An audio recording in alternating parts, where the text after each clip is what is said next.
It's No. Contefalon, No. Queen of Tendy. It is the Tendy Queen. Oh my god. That's the name. You see the way they can hear you now. I have sent the stream link to the Tendy Queen. Tendy. Oh Jesus Christ. Right, hello. I don't think you've gotten a chance to speak to the Tendy Queen yet. I don't even know what the fuck you're talking about. So, hello, it's been about... How long has it been? About over a month? Feels like It's been over a month. It's been over... It's, to be exact, it has been 49 days nearly since we last played. 16 years. Ah, yes! But it's been Christmas period, New Year period, work shit, life shit, everything shit. So, hi. So, we are a player down. Just to let you know, Bridget can't make it. And she's taking a wee break from D&D and stuff, so she'll be back as soon as she can. But I've got a nice wee bit for her before we starting. So, does anyone remember where you were at and what you were doing, or do I need to give you a recap? Passed out on the floor. Okay, Cool. sweet. Right, so I'll give you a quick recap since it's been about over a month. So we left off. Yous had, in a sense, dived into Lulu's dreams and kind of like made your way through like her dreams and memories to try and see if you could locate the sword. Through these dreams, you obviously find information that this, in a sense, bits of information about Lulu's past that of an angel that you assume is Zuriel. You managed to work that one out, I remember. And kind of the scene, the fall of her and stuff. Throughout the dream, weird stuff started to happen, and by the end of it, Lulu, looking through it, so it looks to be a telescope, was able to remember where she last seen the sword and knows where to go. Also, well, I remember, some of the party also looked through the telescope and revealed bits and pieces of their past, but also some information that was key to them. And it was up to your party if they wanted to let everyone else know, but some key bits of information stuff. Upon awaking, the party found themselves still in the room with Maggie, the Mad Hag, completing the ritual, and then letting the party know that they should rest the night, and in the morning, when they awake, a vehicle will be ready for them to travel to Avernus, and instead, obviously, if there's anything else that they need to find her. So, start right off. Yous have awoken. It is, from what yous can tell, is daytime in hell in Avernus, but obviously the night and day cycles you can't really tell because there isn't really a night and day cycle. It's kind of always the same level. It's like Australia. Ah, yes, Australia is permanent. It's either hot or boiling hot. Yes. So yous have awoken, and as you awake and stuff and come to consciousness, have a look around. Yous all kind of notice that it's kind of like eerily quiet in the room that yous are in. Nah, mate, you said it wrong. Oh my god. It's either boiling or it's a fucking scorcher. Oh my god. Oh fuck. So, as you awake, it's eerily quiet in this room, and as you all start to look around, you notice that one of your party members is missing. Oh god. You notice that Bridget isn't in the wee kind of like room that you're in. She's gone. Who's she molesting now? Tiki. Tiki into the shadow realm. So, yous are up. So what you doing?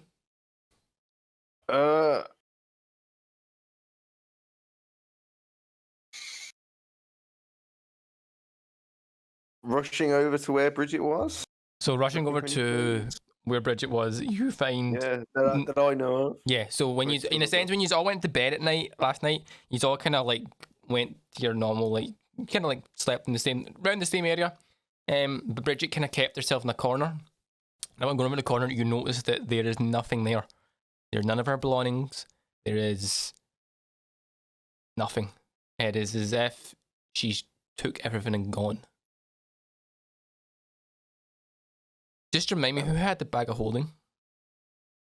I did. Right, that's fine. I That's fine. always have the That's bag fine. of I just holding in wanted to mind. double check who had the bag of holding, because I have a note here of what she wanted done with the bag of holding.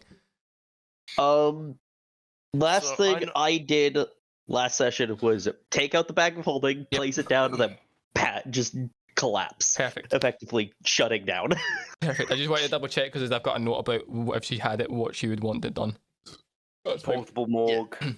Because I know we typically let him hold it because he's the only one that it doesn't want to eat.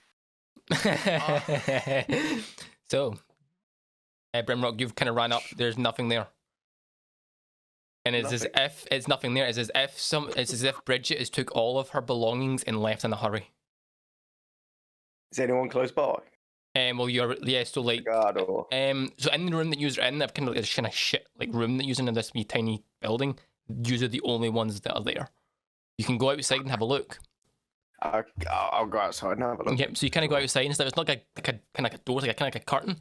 You open the wee curtain and stuff, and it kind of leads you outside. Upon looking outside, you do see lots of the wee like red hat people that wear the wee red hats walking about, getting to work. You do see the Kenkus getting to work, getting their vehicle ready from what you can see, and you do see Mad Maggie in the distance, just like giving orders to people, but no sign of Bridget from what you can see. Can I is there signs of tracks as though like she ran out? Yeah, sure. Give Or me does it just disappear. end? Yeah, well, give me either a perception check or an investigation check then to see if you can see if there's any signs of her leaving. Perception 9. Upon looking around, you can see all of many steps, but you can't distinguish whose is whose. Maggie was awake, no? Yes, Maggie is awake. Yep, he's awake. So I go and ask her if she's seen Bridget. Sure. So Senrit's making his way to Mad Maggie. Is what's everyone else doing? Going with him or having a look around? I'm gonna go with him because I don't trust any one of us being alone with her. Okay. I'll do the red hat guys. I'll pick the least busiest one, and I'll walk up to him. Okay, so we'll kind of do this in two bits. What is Old Tip doing? I kind of sit up, just kind of pulling myself together, both physically and metaphorically, and just kind of taking the surroundings. Okay, so we'll do Brimrock first. So Brimrock, you managed to find one of the wee red caps and stuff. Not too busy, just plodding around doing stuff. Are you just going to tap on the shoulder? You're going to what you do? Hello, little man. Kind of turns around and kind of goes, ah! And he looks at you, and then kind of He's just as tall as me. yeah, but he's like doesn't expect you. And he says to you, says, "Hi, can I help you?" You haven't seen a dainty elf walk past here, about twice the size of me, bigger musculature. Can you shakes his head? No. Well, if you do, I've got some coin for you. If you see her. Is that a deal? He nods his head yes and runs off as if he runs away.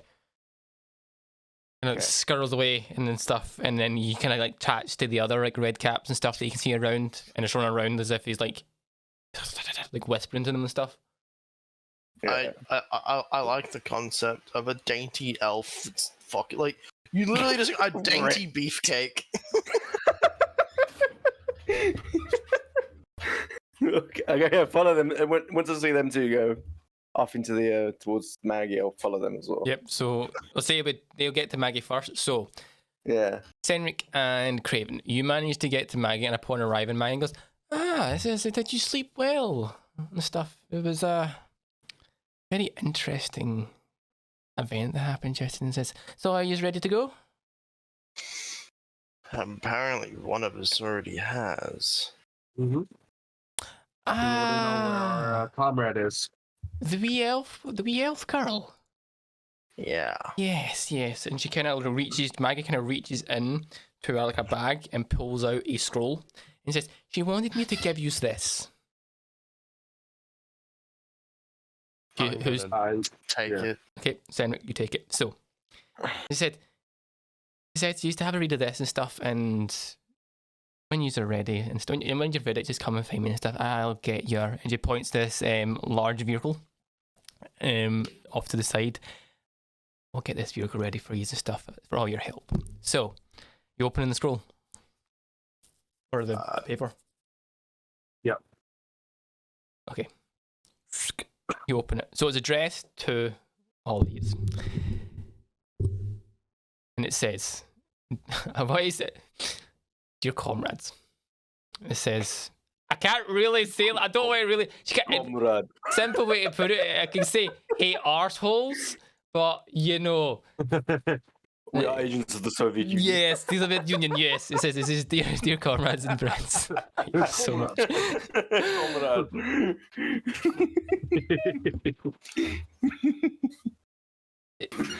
Since said, "I hate you so much." Oh my god. Knowing Bridget, the way it's actually written, it's just hey shit lickers. Yeah, like hey shit lickers and stuff. So it's like I've happened to go and deal with something personal. It says, looking through the telescope revealed something that I've been looking for, and apparently it's here, and I must do this alone. Oi, oi. How the fuck does an elf have personal business in hell? I will find God, she's into some kinky shit. I will find you soon. But in the meantime, look after Lulu. And then there's kind of like other bits and pieces and stuff written it and stuff, but it is mostly talking shit about you after like a wee bit, because it kind of like, God. And stuff. Oh my fucking god.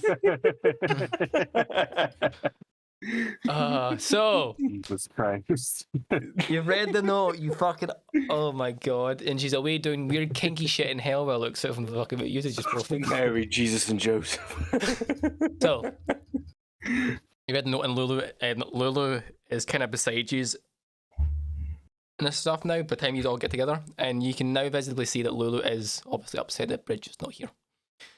It is as if a bond between Lulu and Bridget is kind of been broken, in a sense.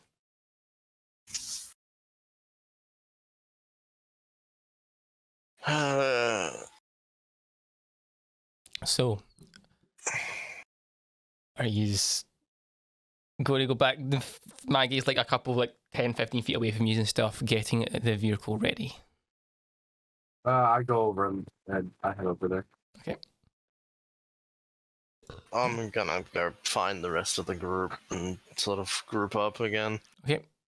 So it doesn't take long because it really should use her all together and stuff. And when you arrive, Maggie kind of goes and says, hopefully the note that she left you answered where she's gone. But in the meantime, it says, and Janai points to this large vehicle stuff. In a sense, this for obviously allowing me to take some locations and some objects and stuff from Lulu's dreams and stuff. And from what I have heard from everyone around assisting them, it says, I will be giving you this vehicle. And it says it's called a demoned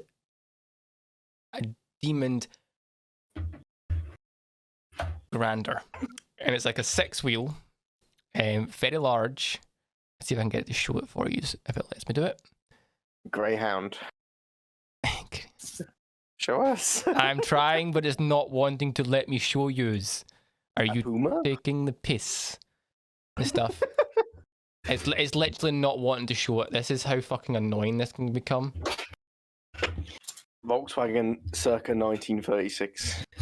That's that one. That's that one. This one. It shows you.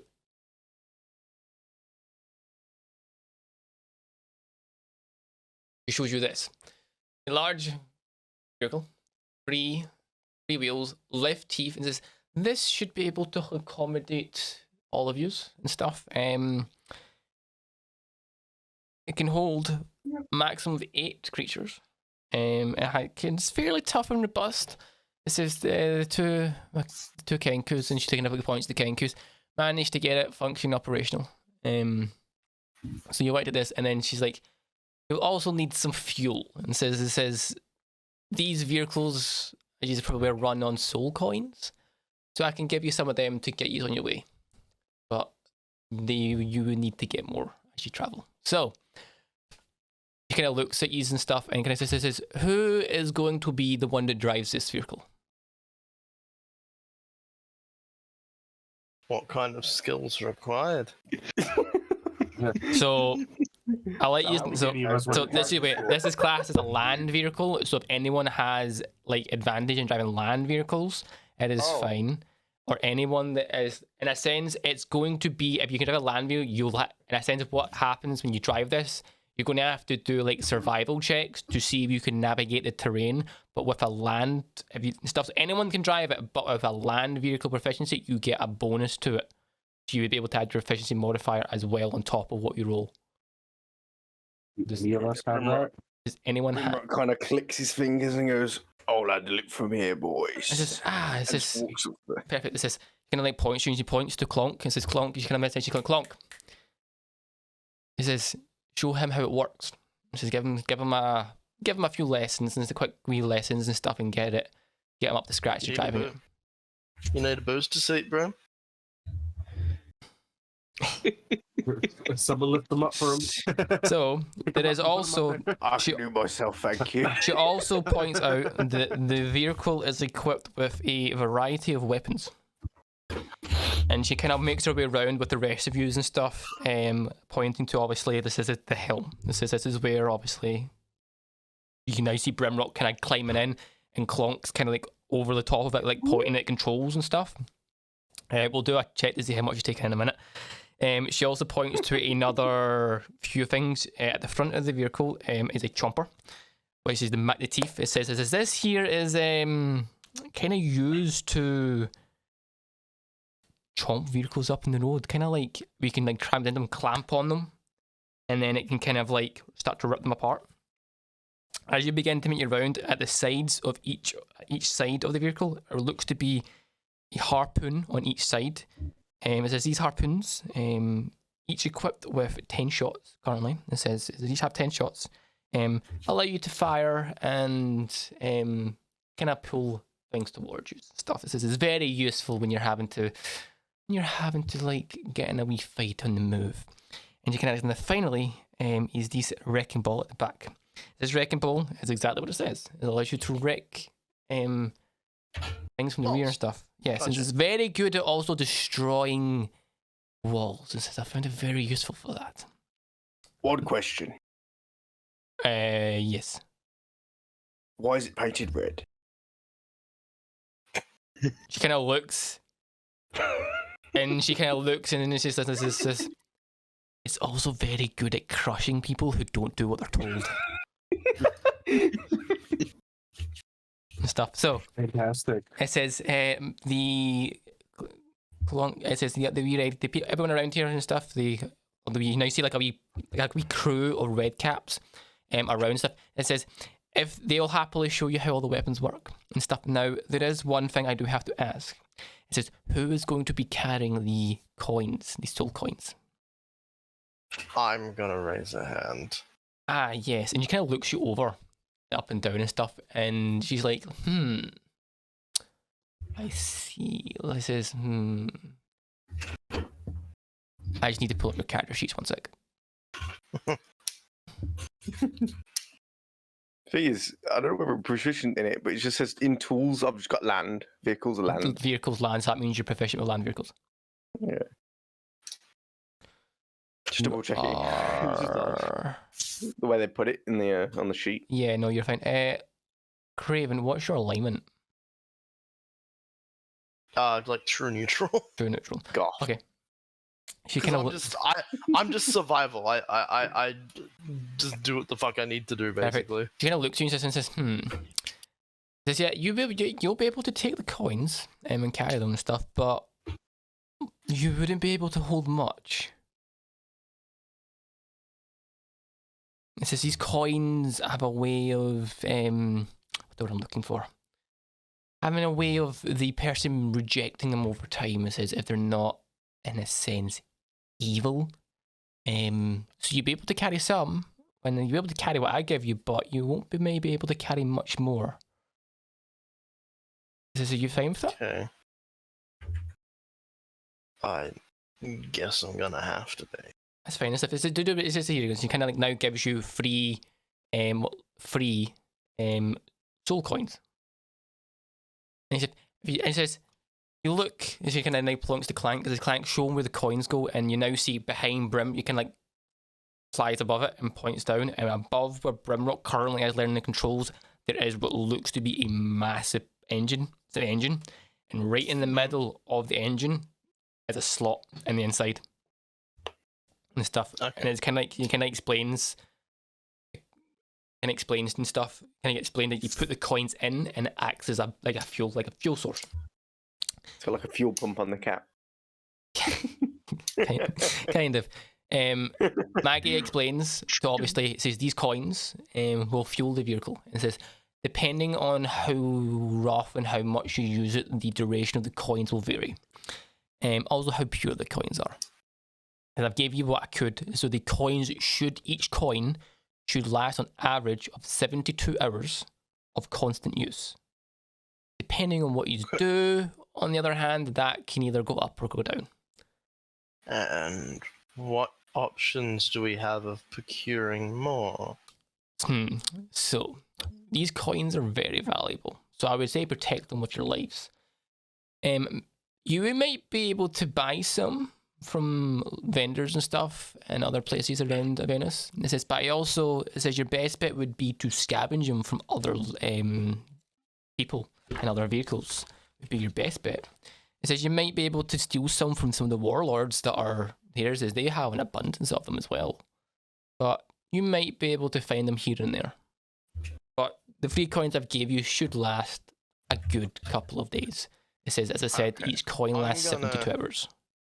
Roughly. I'm gonna pull out a coin. Mm-hmm. Because if I remember correctly, they're like slightly larger than my hand. So the size of a soul coin is approximately, as I now need to remember the dimensions. Is it like a dinner plate in size? I believe they were a couple of feet. They were a couple of feet. They were the size of a dinner plate. Each coin is approximately 5 inches and 5 inches across and about an inch thick. Okay, cool. Huge. So they're not small. I'm gonna sort of half looking at the fucking hag, Yep. Maggie. I'm gonna look over it. Do I understand the composition of this coin? So you, as in like what it's made of? What it's made of and how it may be made. Okay. Give me an intelligence check, please, to see if you can comprehend how it's made and what's used to create it. An intelligence check. Intelligence check, please. Oh, this ought to be good. 11. Okay. Having a look at the coin, one of the coins that she gave you and stuff, you determined that the coins themselves are made from infernal iron. You also get the sense that there is a magical part of this stuff, which obviously you distinguish is from the soul of a creature. How they get the soul into the coin, you cannot determine. Cool. Oh, that's kind of what I figured. Maggie, Yes. you wouldn't be able to tell someone how to bind a soul to one of these? She kind of looks at you and stuff and says, personally, there's ways. There's many ways and stuff, but the procedure that's required to attach a person to one of these coins, no. It says it's a little bit above my knowledge. I'm on your coin inbound. Hadn't thought of that, but It's like a crypto. yeah, fuck. not your coin. Not your coin. On your coin. Invest today.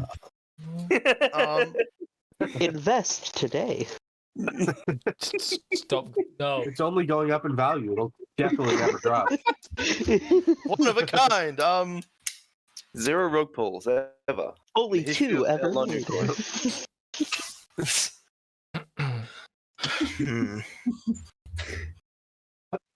Okay, so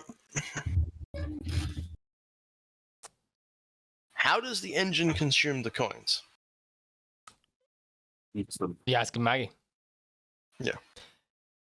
Just the coins are consumed in the sense when they go into the vehicle, they are kind of fall into what, in a sense, is a magical component. The component themselves begins to break the coin down in a way that it begins to suck the soul energy from the coin, and it says as it does this, the coin begins to brittle away and degrade. Okay, so you're not left with just a drained coin. No, you said you're left with nothing. It says the coin is consumed. Stuff you might. The soul inside the coin. Okay, what was that, Henrik? I was saying, what happens to the soul inside the coin? It is, in a sense, That's destroyed. It's consumed as gone. fuel. It's consumed. It's Oh. no longer there. Convert to any- I was wondering if we were going to be left with a drained coin, and I could potentially try to find a way to bind souls. Sadly, no. It says once the coin is consumed, it's consumed. You might have a few bits and pieces left, but not enough to reattach your soul. Fair enough. Anything else before Yeah. you?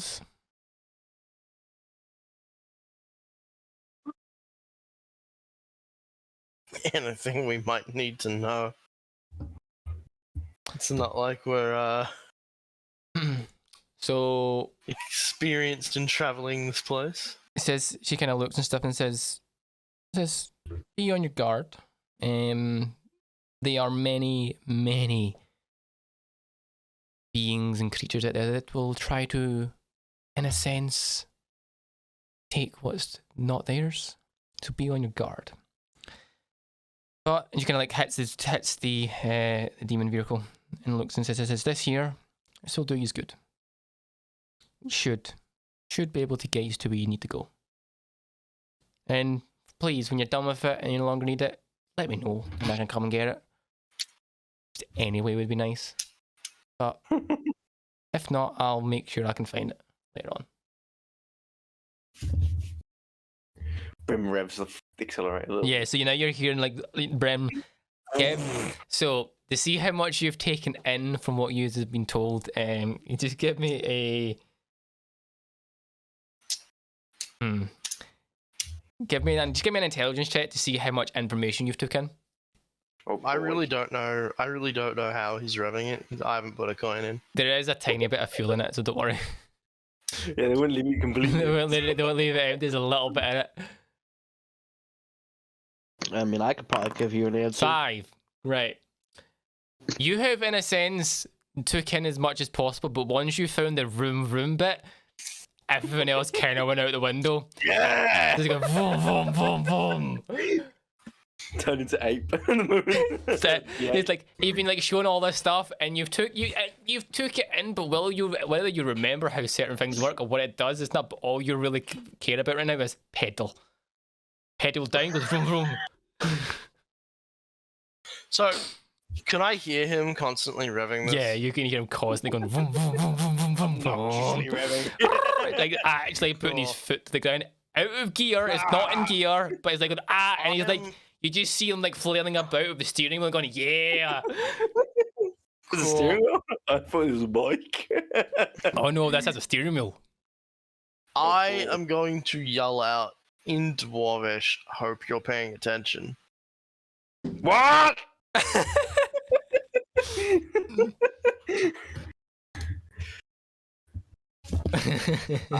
I want to I kind hate of when walk this out thing and is see if I can't get it out of park. Are you gonna like walk up and see if you can get out of park? Sure. Just flip the switch while he's sitting there revving it. Revving it. So you can go up and put it in gear. Cool. Yeah. So in that sense, it's not. It's a manual. It's a manual vehicle. There is gears. There's gears. Really gonna make me drive a car. We're gonna make you drive a car, motherfucker.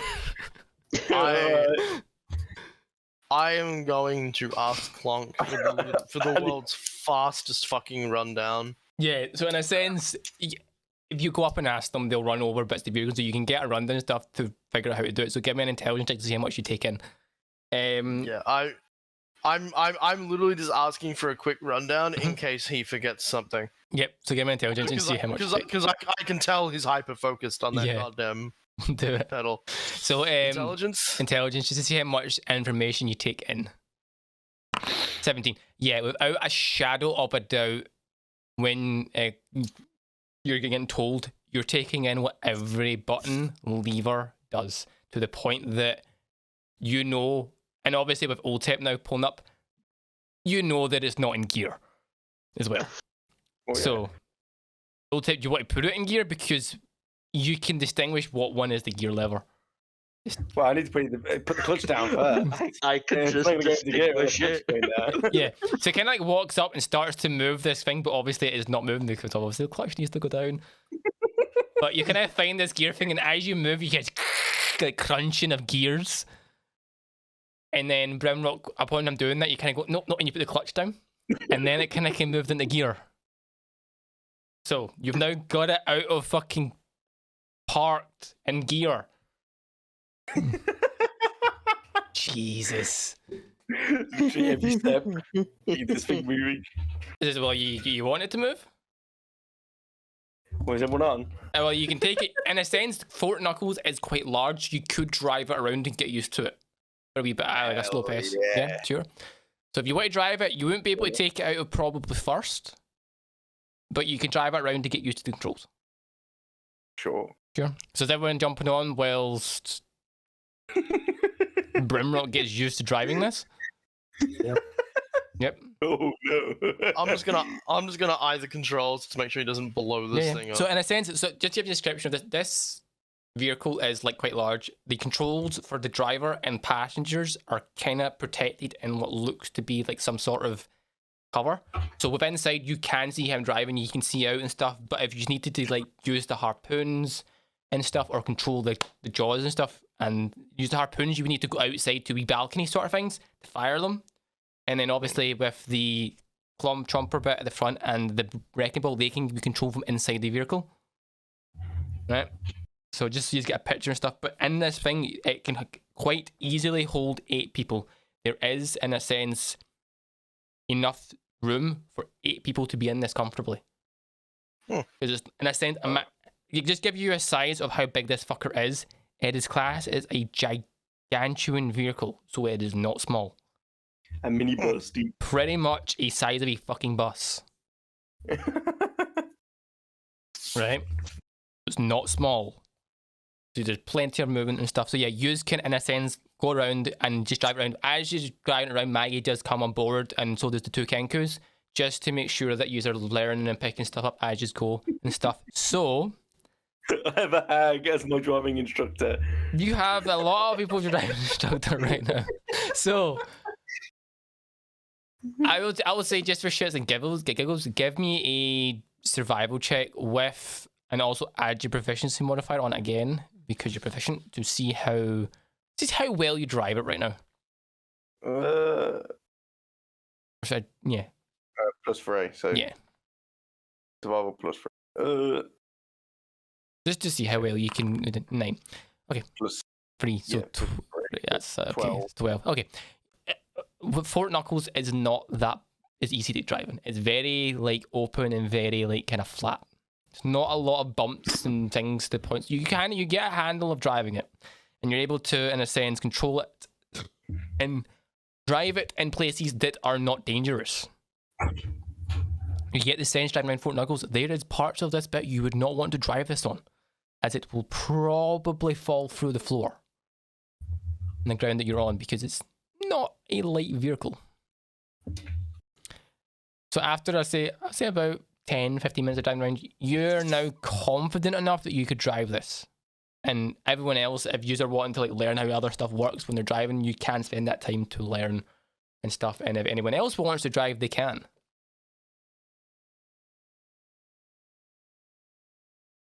I mean, I've paid attention to how. I'm not gonna step in unless I have to. Okay. Mostly because I want Brim to have his fun.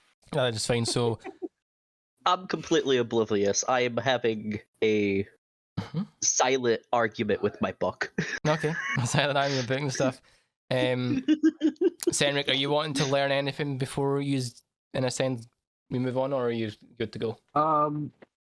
I'm just gonna pay attention to how they're driving. Yeah. So in a sense, you can all, in a sense, as you're driving, you can all pick up and stuff, pay attention and stuff to the point that if you had to drive it, you could, but it depends and stuff. So after about 10, 15 minutes of driving around, you kind of get to the point that Brimrock, you feel now comfortable enough to drive this out in the open and stuff. Everyone else has been shown how to drive and how each of the levers and various other pulleys and stuff work to the point that you can operate this vehicle competently enough. There is no problem with you operating this.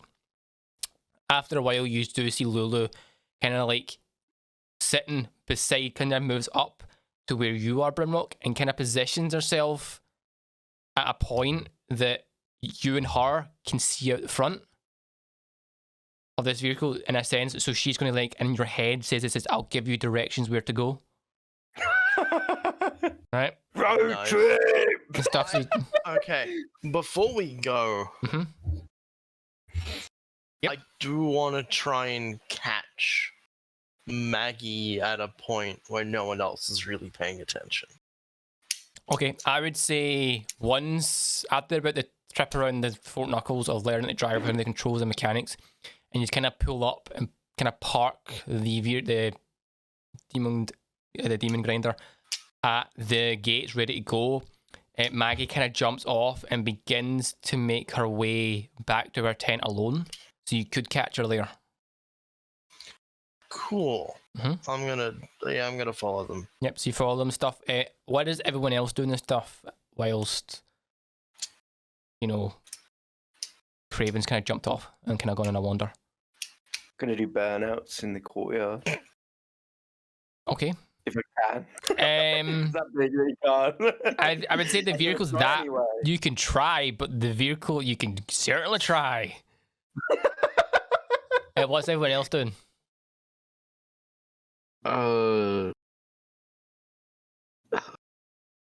How to word this? Mm-hmm. I'm deeply focused on just attempting to illustrate something, like looking at my spell book, Mm-hmm. kind of making gestures as if I'm talking to it, and then going back and Okay. continuing like making a blueprint. Okay, that's fine. So you're in that. That's fine. You can sit. I think I know what you're trying to do. So yeah, you can do that if you want. And stuff. You can sit in the back of the vehicle and do that and stuff. And Yep. Not a lot of people would know you're. In a sense, once you're parked up, the only people left on board is obviously Brimrock is at the front of the vehicle. The Kenkus are just performing a little bit of maintenance and stuff. So you could go to where the wrecking ball is part, in the back, and kind of go there where no one would probably disturb you. Yep, Yeah. that's fine. Cedric, what are you doing? Whilst everyone else is away. Mhm. I'm gonna follow around basically everybody at the moment. Yeah. So you can follow around and stuff. So you kind of follow around and stuff and kind of like get around and stuff. And you also see like some of the other people that you've assisted and stuff come in to like obviously see this vehicle now running and seeing you off and stuff. So whilst the party is like everyone else is having fun with the vehicle and walking around Craven, you manage to make your way to where Maggie has entered, and upon entering this small wee building and stuff, you've been in it before. It's where kind of like her main room is, her main bit is. Yeah. She's in there by herself. Cool. I'm gonna make my presence known. I'm not like. Yeah, I'm that's not fine. I'm not trying to assassinate them or Yep. anything. So upon entering the room, you kind of go in and stuff, and Maggie raises her head and stuff, and turns around and goes, Craven, is there anything else I can assist you with? Is there anything else you need to know? Yes, actually. Oh, what is it? I require information on the denizens of Avernus here. I want information on demons. Information on demons and stuff. Okay, it says, what kind of information would you be looking for? As much as I could get. Okay. As much as you can possibly get and stuff. It says, what do you already know about demons? And then from there, I may be able to give you some more information that you might not know. I mean, I know a decent amount. I've come across a various number of types. Mm-hmm. Okay. Run-ins with devils. Mm-hmm. But, Okay. I need to know some more in-depth knowledge. Okay, some more in-depth knowledge about demons.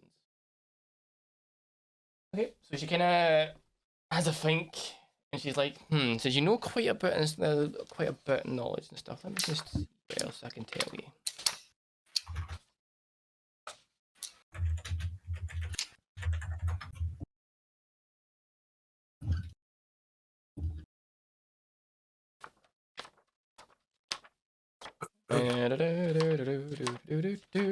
Okay.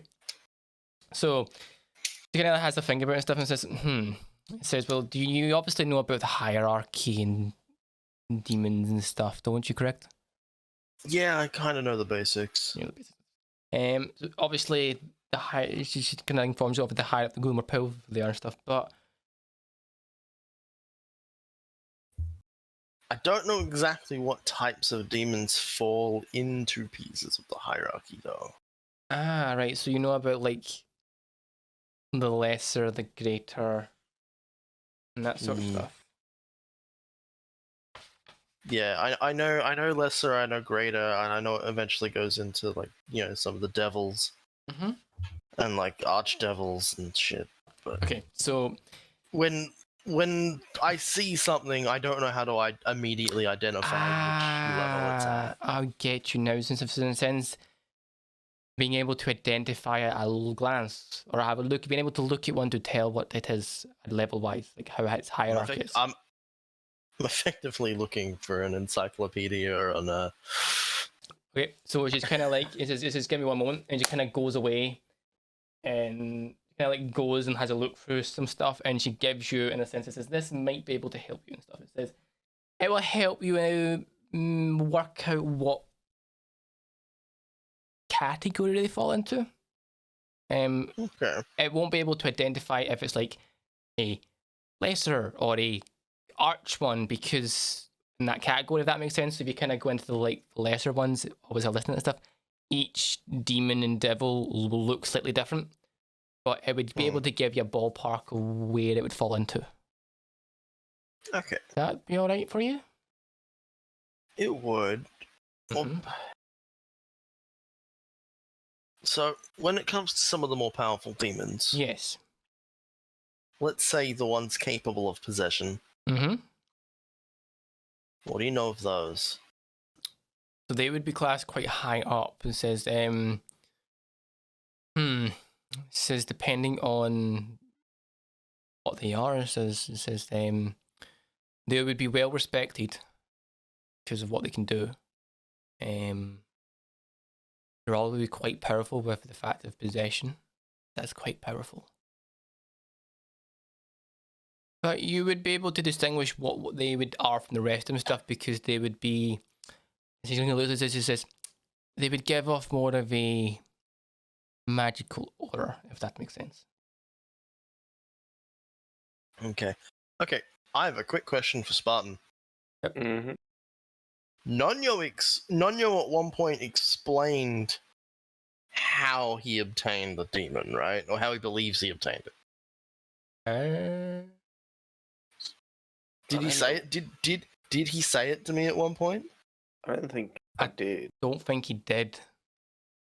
at one point, he's explaining the story of how he slept with someone and then one day he fucking woke up. But and he's tried to find the first couple, 3 or 4 sessions. He did try to find the person. Yeah. The last person they saw before he happened. So you can't remember anything. Yeah, so he kind of assumes that they had something to do with it. Yes. Yeah, but he doesn't know to what extent or. Yeah. How. Okay. Fair enough. I just couldn't remember how much he had told me. I mean, I'm trying not to give anything away, but that's I think the extent I put over. Yeah. Yeah, that makes sense. Okay. You've been around here a while. I have, yes. Been here a while, a little longer than most. Do you know of any demons fond of possession? I know many May or demons. not, I know many demons May- that are fond of possession. There's many of them.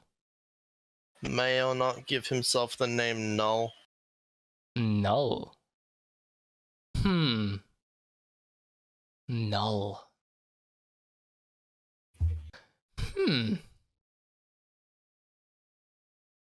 There's a few that would,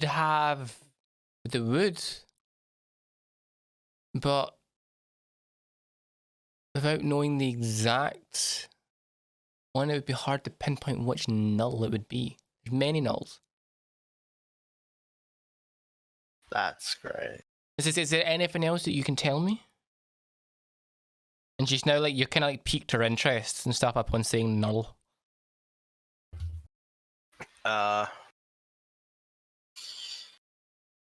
Someone I met had a run-in with someone, and the next thing they knew, they had a demon. Interesting. That person may have fallen while here, and now that demon's in control. Okay, it says right. It says so. There is, without being able to physically see this person that's been possessed, it's difficult to narrow it down to who Null might be. She kind of like looks, and you can kind of tell that she's not you kind of like get this feel and stuff that she is trying to figure it out, but she's also holding something back. The only ones that would be able to do, or would have someone called Null, would be some of the rulers of each of the layers of Hell himself. Null is more of a, you kind of like Shane explains, Null is kind of it's kind of a secret sort of demon. It's not a name more sense, it's more of a rank that a demon is given who then assumes the name of Null.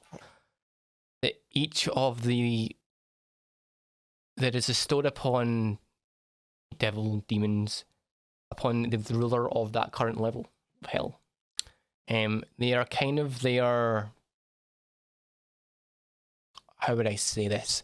They are kind of their secret weapon when it comes to certain things. They might have more than one null, they may have one null, but it is difficult to determine who it belongs to, if that makes sense. That almost makes sense. Because he did not like me. He kind of looks at you and stuff and says, well, with what you are, and I'm assuming, kind of looking at you with your patron, might be the fact that it might be another ruler of a layer, or it may be rulers of certain layers that have multiple, may have conflicting interests.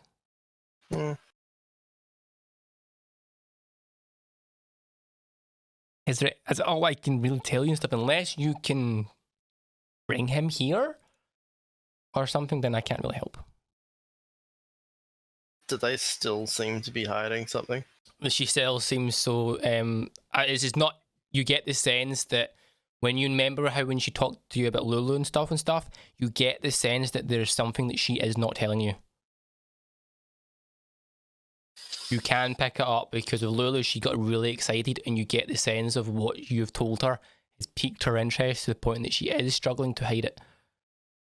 I'm not even going to get you to roll an insight check on this. You can clearly tell. Cool. As if her eyes are darting around, as if she's like, yes, yes. Okay, I can see your mind working. What's got you thinking? Kind of looks at you and stuff and stands this. Null, or the groups of Null, are worth a lot of money. Oh, they're worth a lot, and it says the information you can extract from one of them. Oh, stuff. So I'd be very interested in them, but there is something that I think you should need to know about your friend. Yeah. With obviously saying this as being a possession, and Null is taken over. Are you sure that they weren't already a Null beforehand?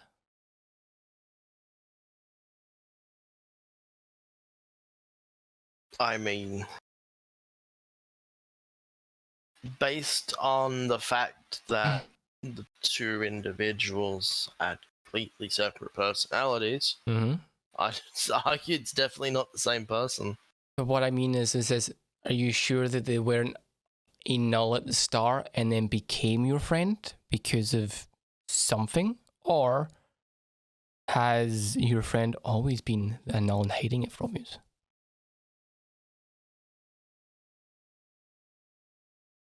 I mean, a possession of a Null is extremely rare. Extremely rare. I've heard of one or two other cases in my time being here of a Null possession. Most Nulls are a Null when they become one. It's not like it's something that can happen. And she's now looking at you as if she's like, you kind of get that sense, like it says, are you 100% sure that your friend wasn't already a Null at the start and has been hiding it or something, in a sense, to block that part away? I mean, he seemed pretty concerned about it. He seemed to he tried to fight off that possession pretty hard. Then maybe he might be part of that very small group that has been possessed by them. But I will give you a little bit of advice. Here. I was okay. Nope, on you go. I was also able at one point to force the possessing demon back into his mind. Interesting. It says, obviously without examining this friend, it says it is very difficult to distinguish if it was a possession or stuff, but from what you describe, it says it is part of the very, very small group of ones that have possessed a mortal, shall we say. Okay, well, a couple more questions. Yes. When it comes to extracting information from a Null, if I was able to get them to you, does it hurt them? Does it hurt the Null, or does it hurt, does it hurt the Null? Yes. Yes. Cool. But if I can somehow extract this fucker from my friend, he's yours. Perfect. It says, I look forward to it. It says, but I will need to give you a little bit of advice and knowledge. It says, extracting a Null from a mortal, if this is the case, is extremely difficult. And if not done properly, it can destroy the host. Also, the longer the possession takes over, the harder it will become. That makes sense. Just be aware that as time goes on, extracting the null or even getting your friend back to the way that they were, if this is a possession, I must try to do this will be difficult the longer this takes. So, we do manage. There is one other thing I already know about demons. Yes. What is that? And you seem like the kind of person who's interested in information. I love information. Information is the currency I use. This is information for trade is brilliant. This is knowledge is power. You also seem like the kind of person that's willing to do questionable things for information. Yes, this is, I would say I do. Any tips on learning, extracting the true name of a demon? There is no real way to extract the name of a demon and stuff. And extracting stuff, you need to, in a sense, demons are very, very finicky and very troublesome when it comes to this sort of stuff. You can't exactly extract them stuff. You need to make them, in a sense, slip up, trick them in sort of way that they will, by mistake, say their name. I'll let you know what their name is. There is no really easy way to pull that information out of them.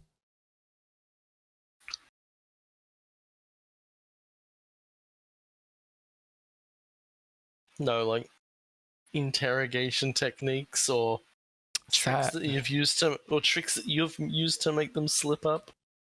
Normally, I try to confuse them in such a way that maybe like here or there say that their name's this, or say that your name's kind of like confuse them with like but you told me your name, yeah, but you kind of like as they speak and you kind of like go like for example like you, Craven, I could say for example Brim, it says and stuff to the point and use different names to the point that they get agitated enough that they would just go, my name is this. It says you need to try and either irritate them to the point that they will say their name by mistake, or try to trick them into saying their name.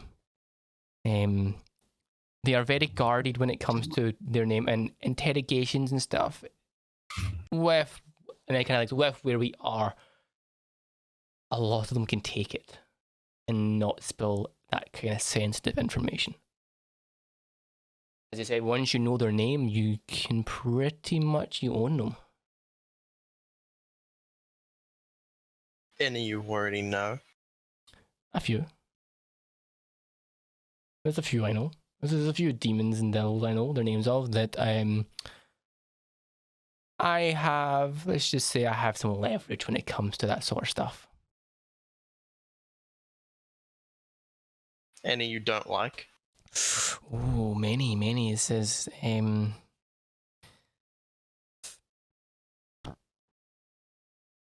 it's like, there's a few.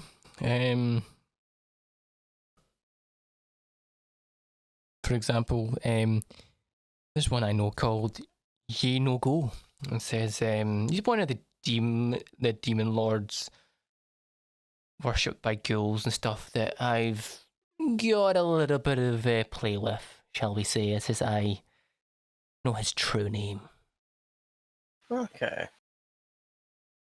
Any just, simple greater demons? Looking at old things and stuff. Greater demons. I need to know what level they're at because it's been a while since I've actually looked at this bit.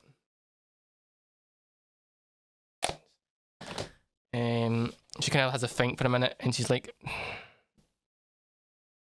there's none that spring to mind their actual true name.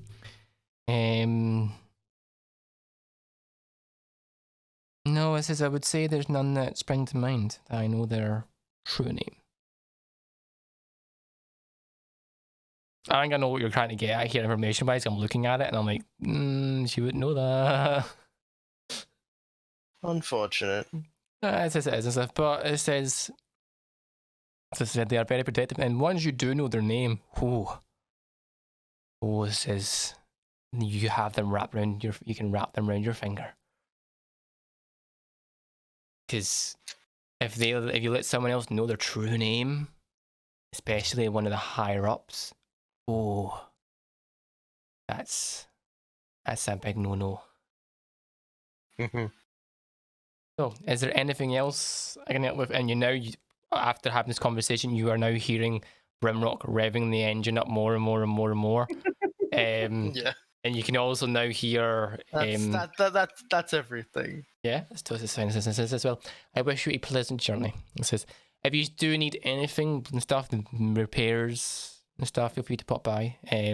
Also, anything interesting or stuff that you find, just bring it to me. It says I might be able to strike a deal with you. And you now get the sense, Craven, that since you're coming here and on stuff, Mad Maggie is taking a liking to you. Taking a liking to you specifically, but the rest of the party. Because when you came in, she was like, stuff compared to when you came in, she took a liking to you. Now pronounce you man and hag. Oh, goddamn. That's terrifying considering my backstory. Yeah, because they continue your back, that's terrifying. So, are you making your way back like everyone else? Yeah, and definitely the second I get into that vehicle, I'm going to start studying that book. Yep, so I would say if there's nothing else that the rest of the party wants to do, you can get into the vehicle and begin to make your way to where Lulu thinks this is. Road trip! So is anything else anyone wants to do before you leave Fort Knuckles and begin to make your way? Oh, I'm ready to go. Perfect. Okay, there's actually one thing I wanted to do. Yep.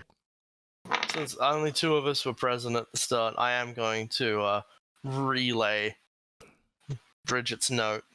That's fine. So you relay the note and stuff, and you all get the sense, and you kind of get the sense is from the way that Bridget read the note and the bits of information that's kind of addressed to all of you. What she's, in a sense, what you've been told in the start, she is going to deal with someone. She'll be back. When and how, you do not know. But we'll cross that bridge. So, if there is nothing else, we shall leave Fort Knuckles. Before we move on from Yes. that, I request the note. The note that Bridget left. Okay. And I put it in the bag of holding. Okay. Yeah. Wow. I mean, It's only fair we tell the entire party, yeah. Yeah. Oh my god, the fucking hell. Yep, so you put it in the bag. Jesus Christ. Aye, and you're Something from the bag. and you, as you begin to close the bag, you hear like the sobbing coming from it.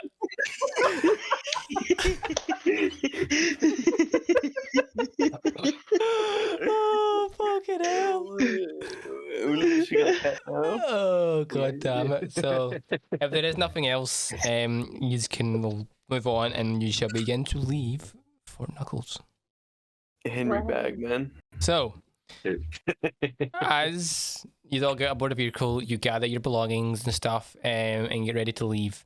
The two Kenkus say goodbye to Lulu and stuff, and not in a way that they're not going to see her again, in a way that is in a kind of like a safe journey and see you soon.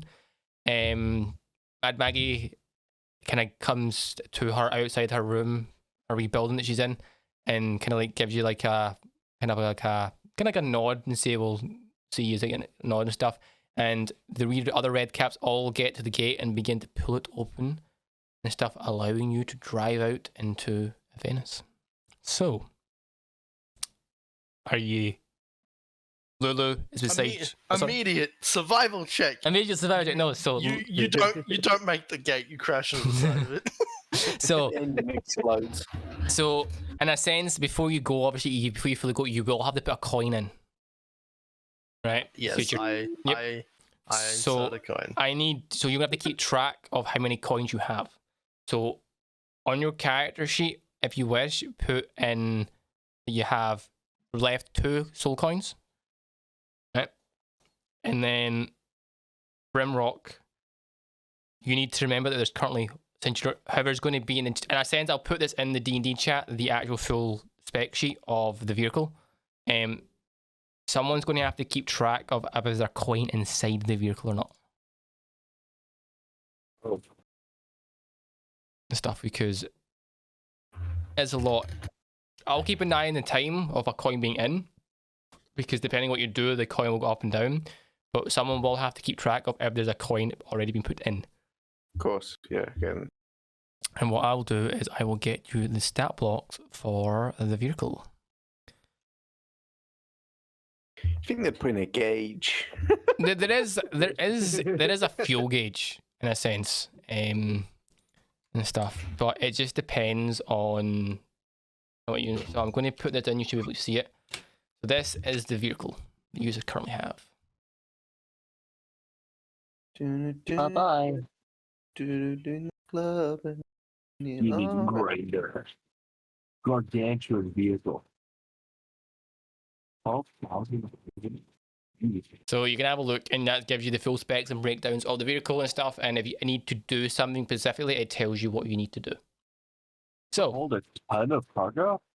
oh, this thing's mad to hold the entire party. This thing's huge. 1 ton, yeah. Let's just say it this way: there is multiple variants of these vehicles. This is the only one. There's another one above this, but the only one that can hold all of yours. What's the mean by damage threshold 10? That means it can only take 10 damage at a time? So no, so that's for me. So depending on what you do, depending on how much, so like this is DM style stuff. Depending on how much vehicle damage take affects how the vehicle functions. So the more damage it takes, the more functions of that vehicle will break down and will not work the way they're meant to. So that's more for me than you. So you just don't have to worry about that bit. But all in a sense for yous, all you need to worry about really is obviously it can carry 8 medium creatures. It weighs a ton. The armor class, hit points, how fast it can move. Best to describe it. Most of the stuff you need to know. There is some stuff you don't need to know. Like for example, like Imagine that's... Oh, go ahead. I was going to say, like for example, that damage threshold 10 and mishap and threshold 20. You don't need to worry about. That's for me. When it comes to doing certain stuff, like I have more stat in this book than what you see. It's about 5.5 ton. Yeah, so the thing's not light. Rather than the components of how you So we shall. So I Sorry? like the fact that the soul coin is like an actual item. Soul coins are actual items. Chink. But that means I can also just add them, and I can now see that I can do many things with them. Oh yes, there's a lot you can do with a soul coin. You only got told that there can be used as a fuel source. There's a lot you can do. In a sense. So Lulu is beside you and it's kind of like moved up beside you and it's kind of like sitting on. So the way this vehicle is, it's designed obviously with the driver at the front and so many stuff. So the driver, this is you, Brimrock, is there, and there's a bit that Lulu can get beside you and another party member. Lulu is kind of sitting at the side on the dash, looking out the kind of like window sort of style where it's going, and in your head she's like telling you to go this way, drive this way, drive north, drive here. So are you gonna just start following her? Yeah. Okay. At a leisurely pace, not like Yeah. So I would say you're traveling at the normal speed of the vehicle, which is 100 foot every few seconds. It's quite quick. So what is everyone else doing right now? Are you just all resting up in the back while Brimrock drives? I'm sort of paying attention to what he's doing, Mhm. make sure again doesn't make damn thing self-destruct. I'm also studying that book. Yep, so you're studying the book. So I would say you can study the book. What's everyone else doing?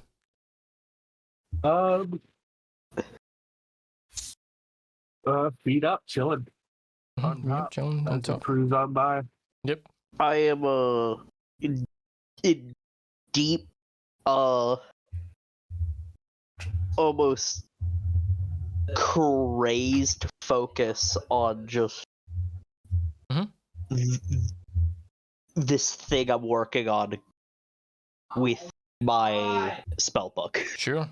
Perfect. Just laying out all of the effective blueprints. Yes. that I've been making. Yep, that's totally fine. So I will send you a note on what that's fine. Ultim is attempting to do. Perfect. So I will say, for all intents and purposes, you just begin to make your way in a way the directions that Lulu is giving you to where she believes the sword is and stuff.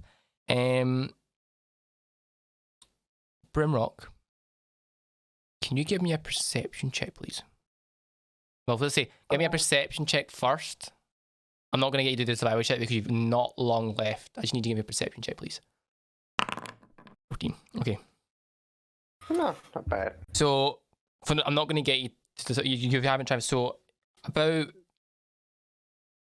let's say, 20 minutes into your journey, so you're about half a mile away from Fort Knucklebones. Brimrock, you notice a kind of red dust bowling in the distance, but looks to be something that is moving at a fast pace towards you. This is off to your right when you're driving, coming towards you. I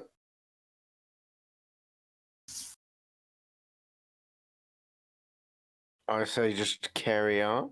Carry on. Yep, carry on. So as you begin to carry on, this plume of red dust bowling in the distance is getting closer and closer and closer.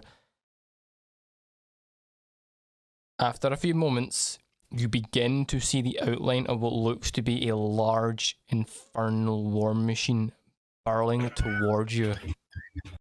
Well, that's Oh boy. So, a plume of red dust bowling in the distance, created by a large infernal war machine barreling to you in the direction. From what you can make out, Brimrock, with what you rolled, the crew consists of boar-headed and rat-headed humanoids wearing goggles, and they are hammering it towards you. Shit. What are you doing? Guys, we've got company. Okay, so I spring sort up. of- Yeah, I spring up and I look out through one of the little like balcony things to So, see what the fuck yeah. he's talking about. So you all kind of like spring up and look, and you now all clearly see a large infernal vehicle, the same size as yours, hammering it towards you. What are you doing? I'm gonna carry on going, following Lulu's directions. Just I'm gonna pick up the pace. And keep Okay, so you moving. kind of put your foot down and stuff. What's everyone else doing? I rip out one of my teeth. You rip out a tooth. Understood. Okay. I forgot you could do that. I Just did. I done it again. rip out a tooth. Fuck's sake. Fantastic. So, I checked to see if everybody has some rocks, some pebbles. Yes, no. I take out one of my back teeth and I just basically slip it into Brim's pocket. Yep, that's fine. You do that stuff. So, if nothing else I want to do, I'm going to need everyone to roll initiative, please. So specifically.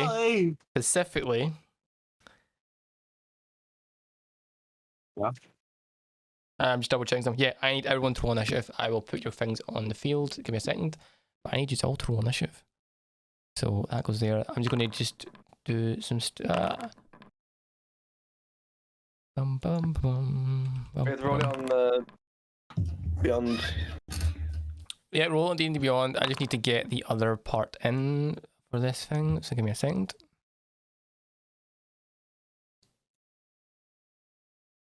Yeah, what is this called? This is the thing when it comes to fucking shit. It's like, oh, can I find it in my clusterfuck of fucking monsters? It's one of them that's appeared. And sorry, there's like so much shit and that I need.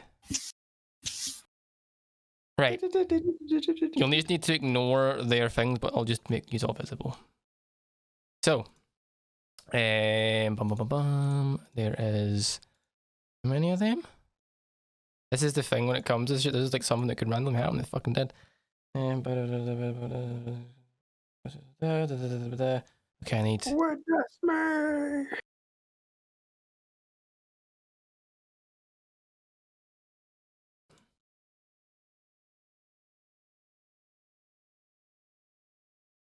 Okay, so let me just do this.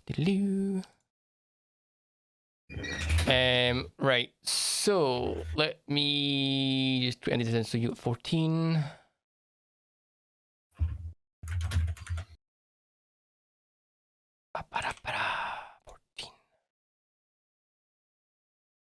You got 14 as well. You've all like done this before I had your characters ready, and you're like, 14, 14, 6, and 6. How did you all roll like the fucking same and like both even rolled the same? Don't question it. And 6. And then High I roll five. for you. One of us. I don't understand why it's giving me advantage. Some creatures get advantage. Right. So we're going to be tag teaming enemies. We got battle buddies. top of the round. So I don't music and stuff. Tyler does not work and stuff because Foundry's taking a hissy fit when it comes to some sound effects stuff, and I can't fix it until they update the thing. So top of the round. So this vehicle is approaching you and stuff, and it's going to take, well, you can guess the driver of this large vehicle is going to use its turn to close the gap.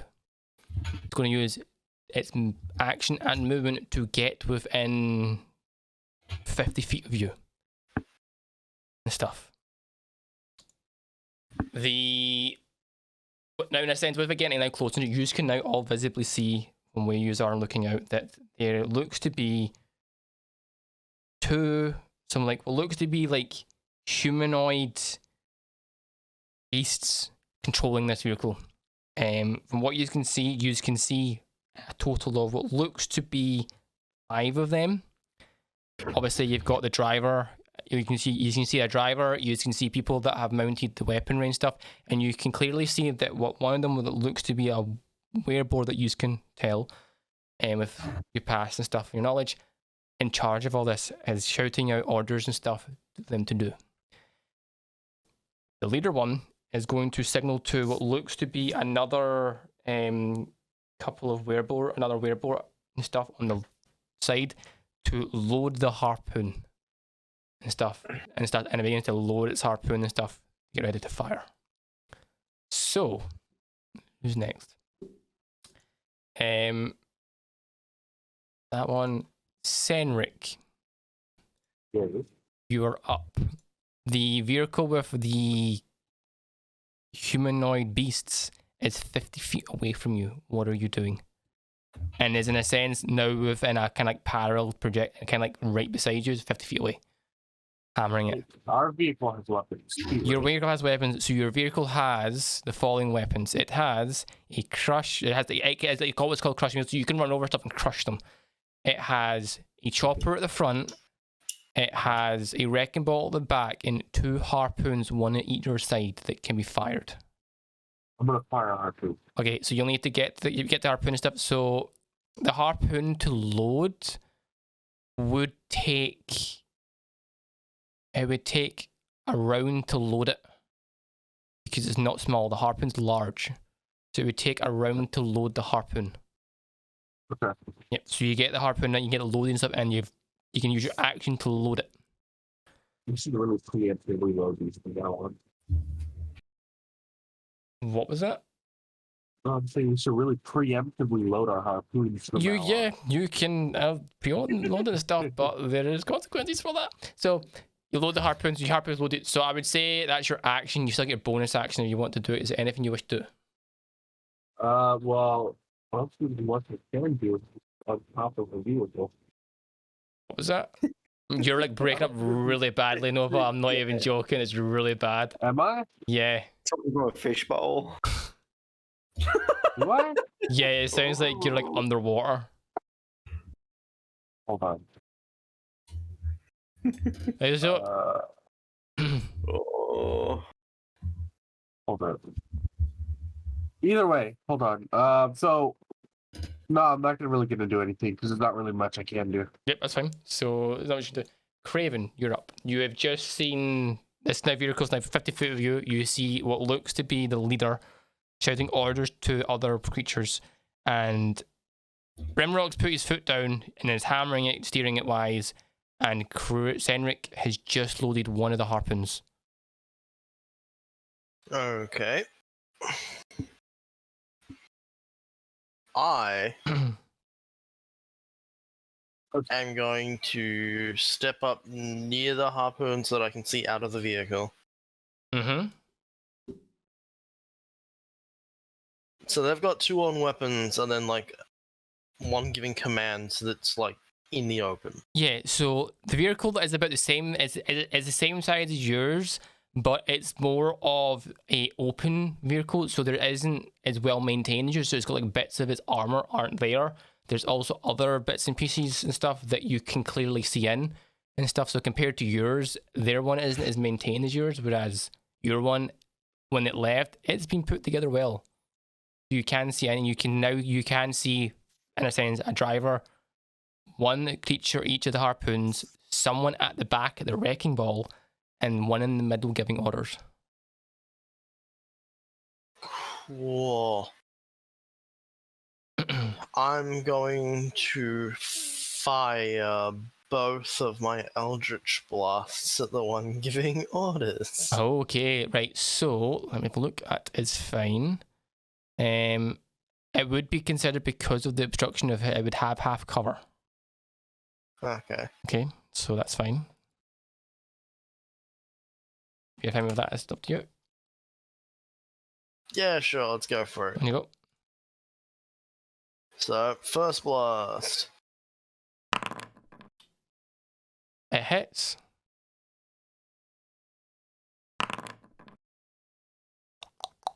Seven. 7. So you tend to like fire at the first one, and the leader you can like snipe it and hit him. The leader can like now like turns and looks at you, and is now shouting at the guy, shouting at the one loading the harpoon to fire it now and start doing shit. Getting pissed. And second beam, because my beam's split.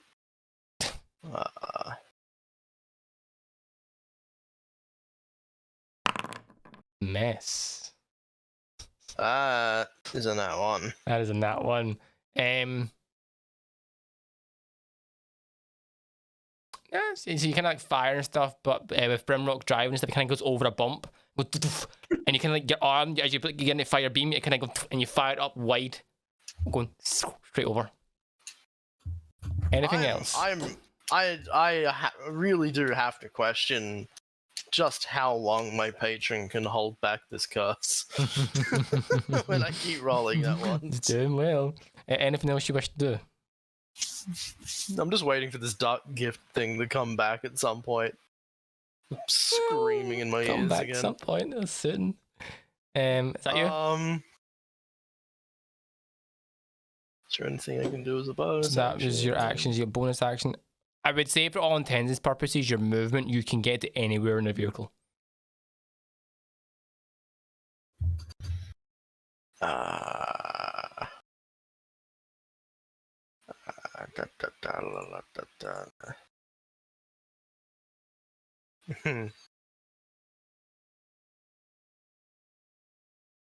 Yeah, that's my turn. It's your turn. Okay.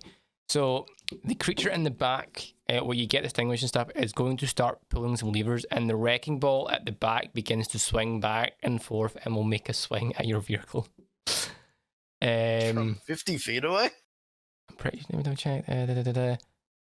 Wrecking ball, melee weapons. Oh, no. No, it can't. No, you're right. It's not close enough. It's not close enough. No, it's gonna be terrifying. You're not. It just whips it around. I just read that. I misread that. It says no, it can't. So it's going to begin getting the controls ready, in a sense, to begin. It's going to begin the motion of swinging the wrecking ball, so that when it's in range, it can do what it needs to do. Next up, full tip. You're up. What do you do? Okay. They're how far away? 50 feet. So 50 50 feet, right? feet. 50 feet right now, and they are closing. So they are closing the gap. And I can't see the driver, can I? You can make out the driver, so you can make out everyone on board, and stuff. It just depending on who you attack. There will be certain buffs and bonuses they get, depending on where you attack.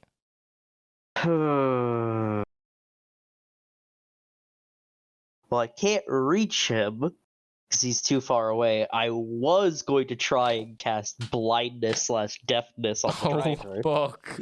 Okay. Well, However, that's a range of 30 feet. you could wait until you could ready an action that when they become in range, he comes in range. You could do it.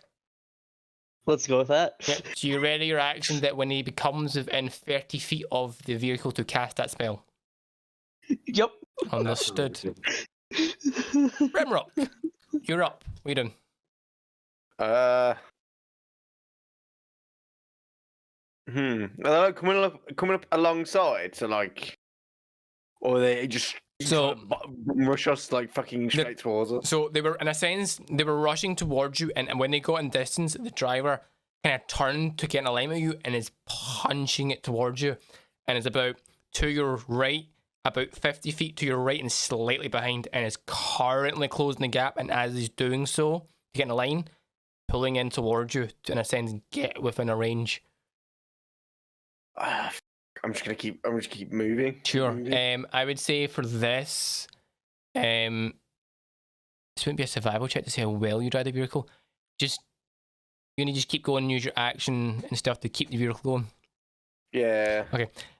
Give me a just to see if you're able to keep the vehicle in control because you're in combat. Give me a. This wouldn't be a survival because you're in combat. This would be more how well you can handle the vehicle because this is unexpected. So roll me a d20 plus your proficiency modifier plus I would say your dexterity to see how your reactions are. +3 plus. Because in a sense you're driving, it's not like your strength, this is pure like how fast you can react. Okay. You're no longer driving at a comfortable 9. Okay. As a d12 you rolled, not a d20. Right.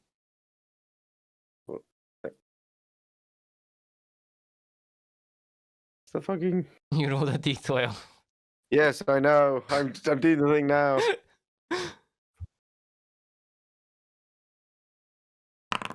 That's better. That's better. So yeah, I would say like as you're kind of like driving and stuff. You're kind of like zoning in, and you're driving this vehicle and stuff to the point that you're reacting to like the terrain as it quickly changes. You're able to adjust on the fly and anything and stuff. So you're handling the vehicle at high speed and stuff. So you want to use your movement, your action and stuff to keep the vehicle going. Yeah. So I would say you could hammer it and get like a good 100 to 200 feet actually using your action and bonus action, your action and movement. Whew. Yeah, you can like I'll try and the distance. try and keep as far away from as Okay. possible. The Hopefully they'll just give up. yep. So the other creature, so the one that is on the other side, begin loading the other harpoon on their vehicle, and that's all they can do. Okay. Top round, the one in charge kind of like kicks the driver. And walks up and kicks the driver and stuff, and is in a sense is going to kick the driver and get it to punch it. Can't do anything. So the driver is going to use its turn to close the gap fully to the point that it gets within. What's the distance of your spell again? Ultip? 30 feet, I do believe. Right. Going to use its turn to close the gap and then make it further, but it's also going to use the with the leader kicking it, it manages to get a little bit closer, within 30 feet behind you. Cast your spell. If this fucking works, I am going to be. You ever seen that thing where Matt picks up the thing and rips it up? The boat. The boat, range 30 feet, must make a Constitution saving throw. Jesus Christ. Constitution saving throw. I do believe because I used the 3rd level spell slot, I can choose an additional target as well, Okay. which would just be the commander. And I'm removing both of their sight. And I don't know why this isn't letting me roll, so I'll need to do this. So roll a d20 Double plus. checking that. At higher levels, when you cast using a spell slot 3rd level or higher, you can target one additional creature. Well, so you're casting at what level? 3rd. 3rd, and it can target one creature plus another one? Yep. Okay. So the driver failed. It rolled a 5. Like I said, the driver, yeah, you know, like, I'll just show you. Amazing. It rolled a 5! No.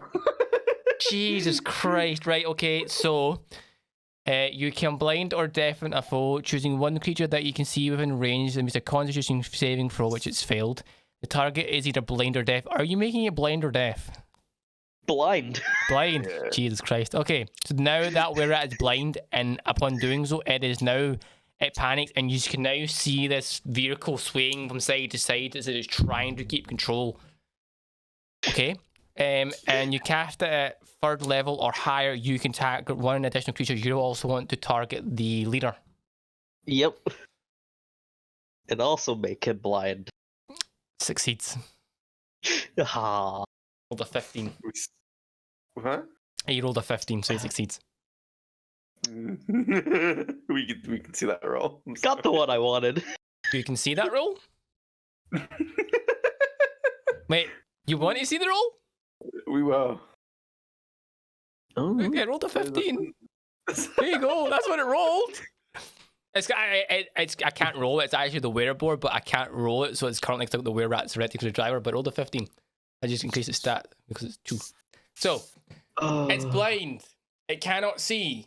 So that'll be its turn. We'll find out the consequences next turn. I can't believe that worked. I can't believe that worked. I'm tempted to make this so much worse. I love just doing that. Like, I did it with the red cap too, that was jumping off of like the vehicle.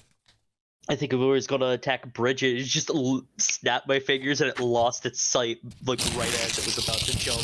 You are so glad you just cannot hear what I'm doing. I'm currently ripping off a bit of paper. Fuckers. Right, okay.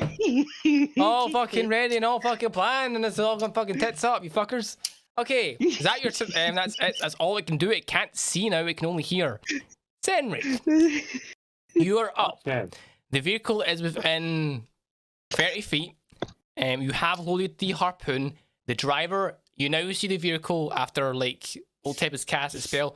You now see the vehicle flying from side to side as if it can't keep control. What are you doing? I'm going to fire the harpoon. Okay, are you firing the harpoon at a person or at the vehicle? Is their vehicle the same as ours? The vehicle is the same size as yours. But a different vehicle. A different variation of the vehicle you input it is the same size as yours. Can I It's an older model. Wheel? You want to try now? Yeah, so say you be targeting the vehicle, target. Okay, you had the vehicle and particularly target wheel. Yep. So roll the cross, roll to hit. So roll a d20 and add 5. D20. And add 5, yes. So at the bottom you'll be able to like add dice and hit the plus to add 5 to it. Yeah. 12. Miss. So as you fire the harpoon and fire it, the vehicle swerves in such a way that you kind of go and it sticks in the ground and misses. I would say for intents and purposes with firing, it's fine. You can reload it now in part of your turn. So as I said, as part of it easier. Once it's loaded, you can fire it and then reload it as part of your action because it's kind of picked up. So can For a reload it. second, I thought it was a harpoon with a rope on it. Well, I was going to. I said you could technically do that. No. You could. There is on the bottom of the harpoons. Now you mention this. There is a bit to do this. You can do it. I should just stay quiet. So, Interesting idea. What if we like trip their vehicle? so is that the end?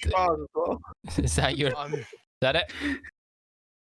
So your action's been used to fire and reload. I would say you have, because I'm. This is me being the DM. It is not fair to have you reload, fire, reload, fire one turn, reload the next turn, fire another turn. It becomes a pain in the tits.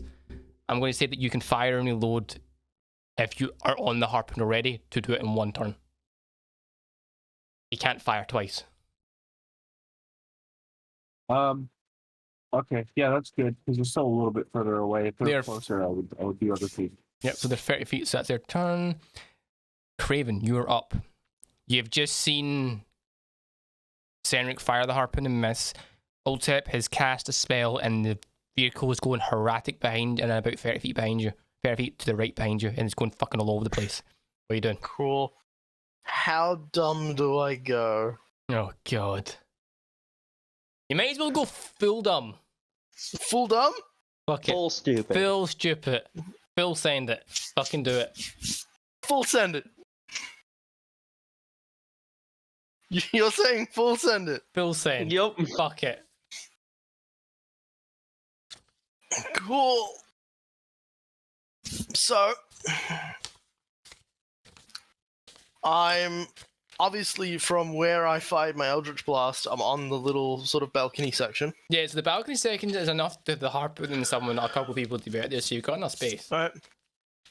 And I'm looking out. I'm looking at their vehicle. Mm-hmm.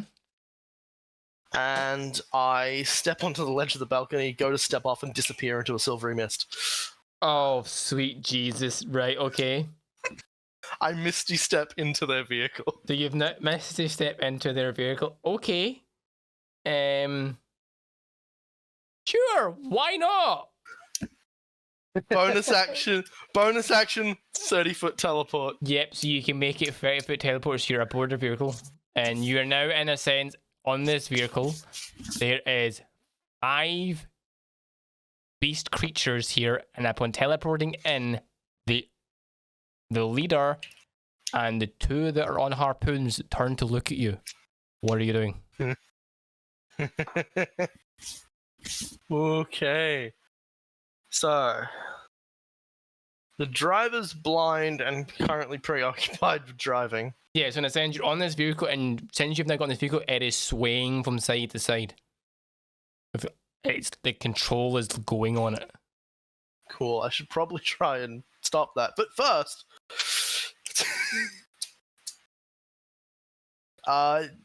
I'm going to attempt to absolutely murder the leader. Sure, so... With redemption. Oh god, okay. Do it. So that's 2 attacks. Do it. First attack. That hits. That hits. Roll damage. 9. That's 9. Okay. Second attack. Hits. 12. Jesus Christ. Okay. You take your redemption and plunge it in and stuff, and then the leader turns around and seeing you aboard his vehicle is surprised. You also see a small grin start to appear as if he's going to enjoy this. Is that you? Let's see, that's bonus action and action, and I don't think I'm moving anywhere. Yep, your turn. So, the were-rat on the back of the vehicle, currently on the wrecking ball part of it. Surprised is alive. Oh, this fucker had a lot of health. Well, Shit. still not in range. We'll get off his seat, turn around and move towards you. Craven, because you've boarded their vehicle. Fucking bastard. And we'll pull out a short sword and we'll swing at you. 17. 17 hits. You take 5 points of piercing damage. as it swings its short sword at you. And then it's going to swing again because it's got multi-attack. 11 to hit. Oh, that misses. No, it swings down your misses and stuff. And that'll be its turn. Altip, you are up. I'm up. Mm-hmm. You've just casted blind, because creature's blind. Yep. I can still see the commander, right? Yeah, so the commander, that's visible. so the commander is about not too far from behind the driver. You now see that the commander has turned, engaged with Craven, and then behind Craven is another creature, a were-rat behind him. How far are they? 30 feet. 30 feet? Yes. Okay. Ooh, that gives me some options to do. Yep, it's 30 feet away from you. Uh,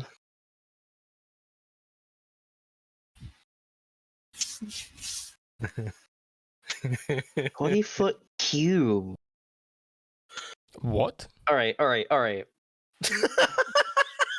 Craven, do you want to make your fight easier, or do you want me to go for just outright possibly killing the leader?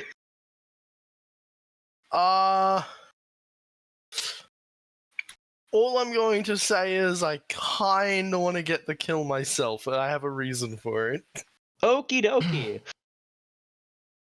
I am going to cast Fairy Fire. Okay. Okay, I thought you were going to do something else. Okay, so you're casting Fairy Fire on who? It is an area of effect of 20 feet. You could get everyone in that circle. You can get everyone. Yeah. Shit, you can get everyone, right? Okay. So Fairy Fire on everyone. Jesus Christ. Okay, do they have to do it? Dexterity save of 10. Yeah. So we'll do the leader first. Leader succeeds. And the driver wouldn't. The driver would have disadvantage in this because he's blind. So he would have disadvantage. He can't really do it. Driver succeeds.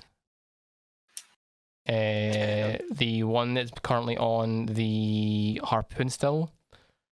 That harpoon. Okay, so the one that is on the harpoon fails. So the werebore on the harpoon fails. That's on the harpoon, so how can I mark? So I'll mark as that for Fairy Fire. The other one on the other harpoon fails. So the two wereboy, so the leader is fine. The other two werebores have Fairy Fire. And then the one behind currently engaged with Craven fails. So the driver and the driver was lucky. The driver and the leader are the only two that don't have Fairy Fire. Everyone else does. Okay. I'm assuming there's no board or anything for this. What, sorry? No, there's no board for this, and there is like it doesn't give you a fucking board. It doesn't give you anything. It literally just says this is an encounter that can happen. Which is an encounter that happens when you leave. There is no board. It doesn't even give me a diagram that I can put on the field, which is a pain in the arse. So. I also get to pick the color that they glow. I do believe. What color would you like them to glow? They're going to glow violet, a nice shade of purple. Sure. They begin to glow a nice shade of purple. So, in a sense, the three humanoid creatures begin to glow violet and stuff to the point that you can now distinguishably tell which ones they are and stuff. And Craven, where you are, you start to see the glow of a couple around you. Perfect. Is that your turn? Yes. Rimrock, you are up. What the fuck can I do? Well, so technically you can. So you're obviously driving it, so you can actually do a couple of things. You could, in a sense, ram your vehicle against theirs if you want, because you do have. Kraven's fighting on it now, so that'd be a disadvantage. Well, fucking. I could just actually. I could. So, I'm gonna hold my action. Yep. And I'm going to keep an eye on the beast that has Kraven's attention. That has Kraven. Yeah, the beast that's attacking Kraven. The leader. Yep. So I'm going to keep an eye on him. I'm going to hold my action until he's about to attack, and then the moment I see him like fucking clearly telegraph his attack, I'm going to try and swerve into it. Oh god! Right. Okay. So you're going to ready your action so that when the leader is about to do his attack, you're going to swerve your vehicle into theirs to try and hit it. Oh sweet Jesus! And the driver's blind as well. Fuck me. Oh god! Wrong and go just flip. Yeah. What's your question? I'll tip as well. Would Kraven also have had to make that dex saving throw for Fairy Fire? I believe it's hostile. It just says each object in 20-foot cube within range is outlined. Creatures in the area when the spell is cast is also outlined in light. If it fails a dexterity saving throw, it does not specify. Look, I'm pretty sure your comrades are fine. Just making sure. I'm just going to take against allies.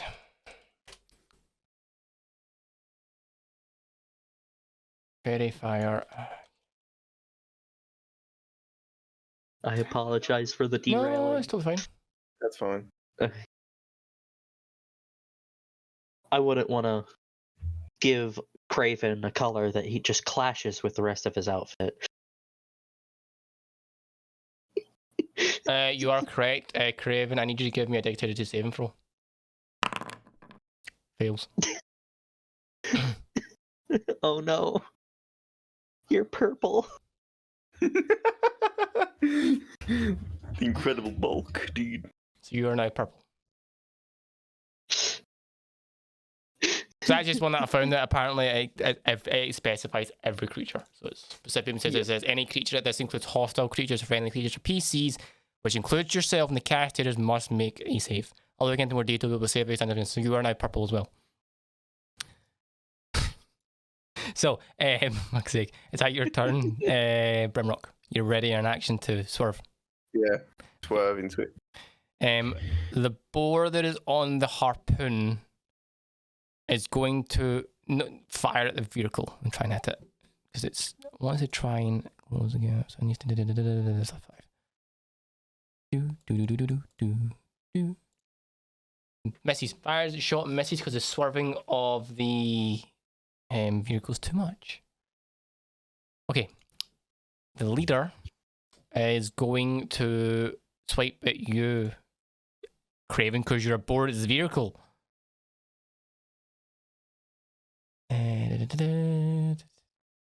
Of its maul, which does what?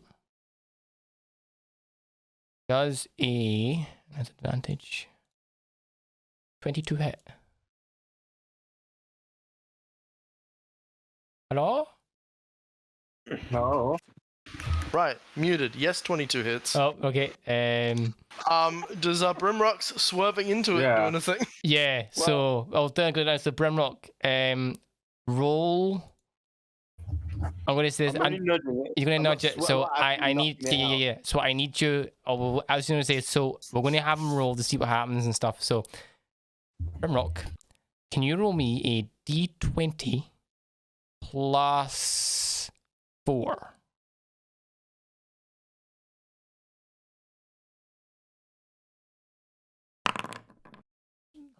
I'll do it. That'll do it. Absolutely flipped the fucking entire. So as the creature begins to bring down, as the leader begins to bring down its maul, Brimrock, you kind of like take the wheel and go zoof, And with the driver being blind, he cannot dodge this. So it's easier to hit.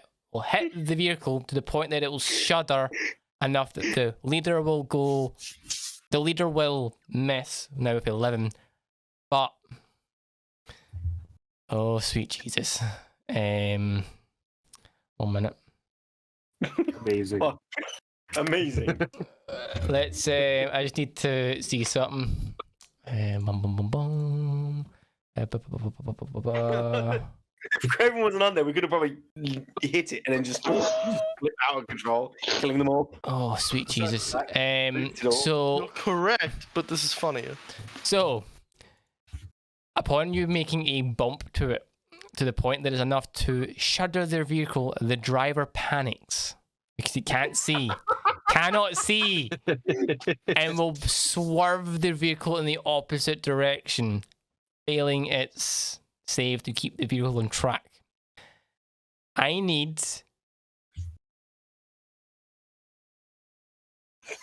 Oh, Jesus Christ. I need... Craven, I need... Can't wait. I can't wait to take 36 D. I need you 36 fuck you damage. I need you to make me a dexterity saving throw to see if you can stay on your feet on this vehicle as it takes a sharp turn that is at high speed, and everyone else aboard this vehicle has to do except the driver. Jesus Christ. Dexterity saving throw. Yes, to see if you can maintain 12. I'm just going to see what everyone else does. Jeez. Second. So... Oh, sweet Jesus. Right, okay. Okay, that's them. The driver doesn't count because he's sitting, so he's actually got advantage. Okay. Okay. The one behind you. Okay. 1, 2, 3. 1, 2, 3. Okay, so. Oh my god. So. Oh, 1 sec. I need to look this up. 100 D20 damage. 100 D20. I just need to know what's a good save. But I'd be faster than terminal velocity, surely. Oh, it is. That's why I need to double check. I need to look. I just need to look up good Plus road burn, like fuck. saves that would count and stuff. So, oh my god, anyone that rolled below a 15, which I'm not going to lie, is everyone bar one creature aboard this vehicle. Which is the driver for some reason. Which is the driver. No, didn't roll. No, well, the driver had advantage because he's seated and he has another bit. So, anyone that rolled below a 15, you are flung from the vehicle. Oh, fuck. Oh my god. And take... Oh dear. But like 100 miles per hour to 0. Oh, sweet Jesus. I need to look up. 1 sec. You're trying to do research to save Jump in Knuckles the here. bag. You have to buy a shield as a reaction. We catch Kraven in the bag of holding. 1d6 for every 10 foot. Hold. Right, so you are traveling at 100 feet per second. 6 seconds. You're at max speed. 10. Holy shit. So that means you would take. Holy fuck. Right, okay. All this and cramming 1, 2, 3, 4, 5. Okay. Bert So- really knows how to add up the suspense here. You take 30 points of bludgeoning damage as you were flung from the vehicle and scared along the ground. 30 points. Well, looking this up, it's fall damage at speed. So for every 10 foot that you would fall, you take 1d6. You're traveling at 100 feet per second when you're flung off this vehicle, which means you're traveling 10d6. You're lucky I rolled shit. Cool. I'll take 30 damage. This is You fine. take 30 points of damage and are flung from the vehicle. So does everyone else aboard the vehicle, though. Everyone else that's aboard apart from the driver. So the driver is alive. The were rat that was behind you is gone. It hits the ground, and all you hear is a thud, and it goes across the ground and is gone. He's gone. The leader is flung and is still alive, but is in a sense Holy shit. along the floor. That weirboard, he's gone. He's gone. And the other one is still there. The other weirboard is still there, but is in a sense missing an arm. I can't wait for all of this to happen. We look up, and because he's still blind, he just He's still driving. He's like an like fucking right hand turn and he's going and is like fucking doesn't even know what all. He thinks everyone's still aboard. He's hammering it. So,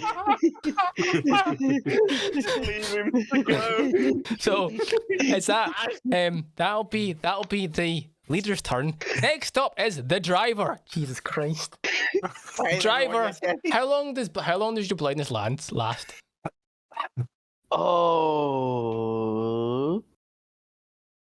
A minute. It's still active. Jesus Christ. Right. Still active. This leader it's blind. This driver is still blind. Is hammering it and is losing control. He needs to make me a check to see if he can keep control of the vehicle of what's just happened. I don't think this will fucking succeed. He needs to know what fucking about this. And it's left disadvantage because he's blind. Jesus Christ. Fail. Jesus Christ. So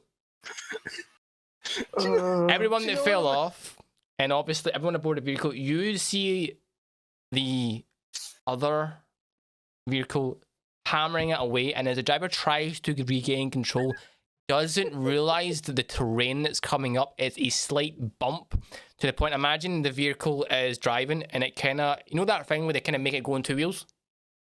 Yep. It hits something that does that makes the vehicle go and then the driver panics, and all you see is it just go on its side and you go along on its overcorrects, does it, flips. The vehicle begins to tumble. Oh my god, how the fuck have you done this? But do you wanna know where my brain is right now? Where's your brain? And then right, you'll see the burning wreckage of one of our. So, if you'd rolled a 15 and you just landed on your feet, and then this other car's just gone woo, up into the fucking distance. So now I feel like I'd be in more danger if I you stayed would in be, the because vehicle. what's about to happen now, you're about to fucking see. So the enemy's vehicle is now on its side, arrow rolling like fuck at fucking speed. Use all witness as this is happening, as this thing goes as something go wee out of the vehicle.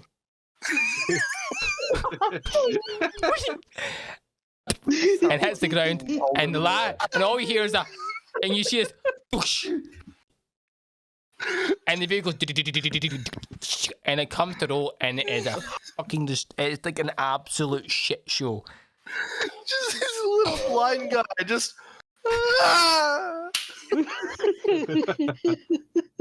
Yeah, that's pretty much what you hear. The Ice Stealer. He's dead. Senric, you're up. You have just witnessed. The vehicle take a sharp turn. Everyone fall off, including your ally. Sked and fall on the ground. You have just witnessed the vehicle, in a sense, do a barrel roll on the ground, and a figure launch itself out of the vehicle and go splat. As all this is happening, the enemy's vehicle is still barrel rolling at a pace when it's coming to a gradual stop, shall we say. What are you doing? Who's still alive that was on the vehicle? The leader's still alive. So right? from what you can make out, so when this happened, so this would have happened. You have now. This is now happened in a sense. So you're about, I would say, 60 feet away from what you can see. You can see that there's 2 humanoids that aren't your ally on their getting onto their feet at various distance from Kraken. Alright, I'm gonna fire the harpoon at one of them. Okay, what one? Whichever one looks to be the lead. Well, actually, no. You would know. You would know which one the leader is because he is very well. He's dressed quite differently from the other ones. You would recognize the leader. I'm gonna. You know what? I'm gonna hit the not leader. The not leader. Okay, so yeah. Roll to hit against the one that's not the leader. That's got no arm. What is it? D20 plus 5. Harpoon. D20 plus 5, please. It's funny to have the rope on it. It hits. He just gets fucking flung backwards. Okay. So you kind of like turn the harpoon, aim, and go and fire. Does fairy fire have to be within the circle, or is it once it's cast, it's effective?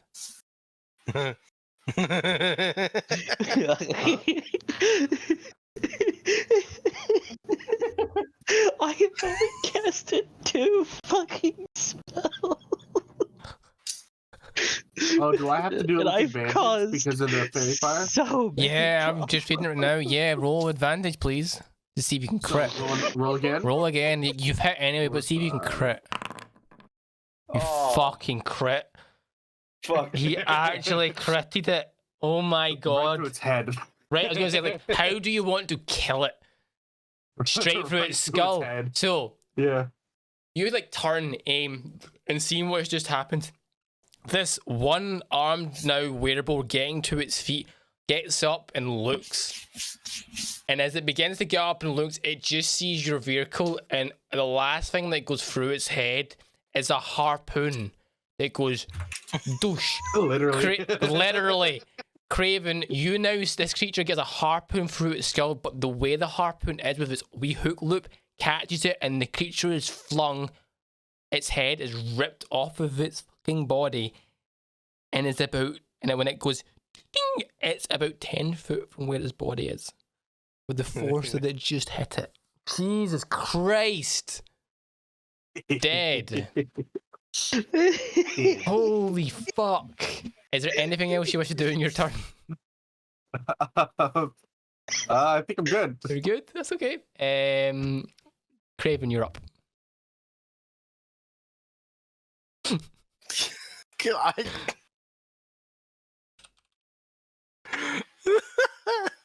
Only one target left. I'm Yep. gonna try and fucking murder the leader. Okay. So the leader's about 20 feet away from you, so you need to close the gap. Yeah, Yep, so yeah, you would make it and stuff, and on you go. cool. So I'm gonna close the gap, and then before he can react, just shooing. Yep. What is that? Oh, pops a crit. Hit. That hits, yeah. 13. Jesus Christ almighty. So you take a swing and stuff, the leader kind of goes, ah, and is on its feet now, and he is very badly damaged here.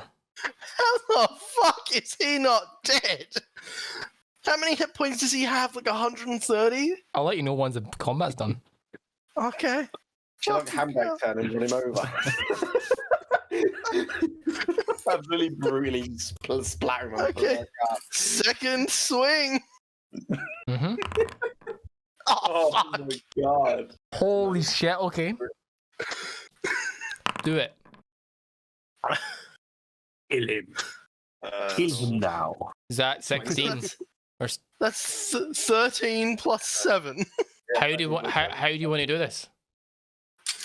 How do you want to do this? He had Cool. 16 hit points left. How do you want to do this? Decapitation. I would also Okay. Okay, I just want to confirm something because Yep. I've been operating this entire time on a certain assumption. Mm-hmm. This is a humanoid creature, correct? Yes, he's a humanoid creature, correct. He's classed as a humanoid. Correct. Cool. I step forward Mm-hmm. and I plunge, or while he's standing, just impale his chest with redemption. Okay. Right? Mhm.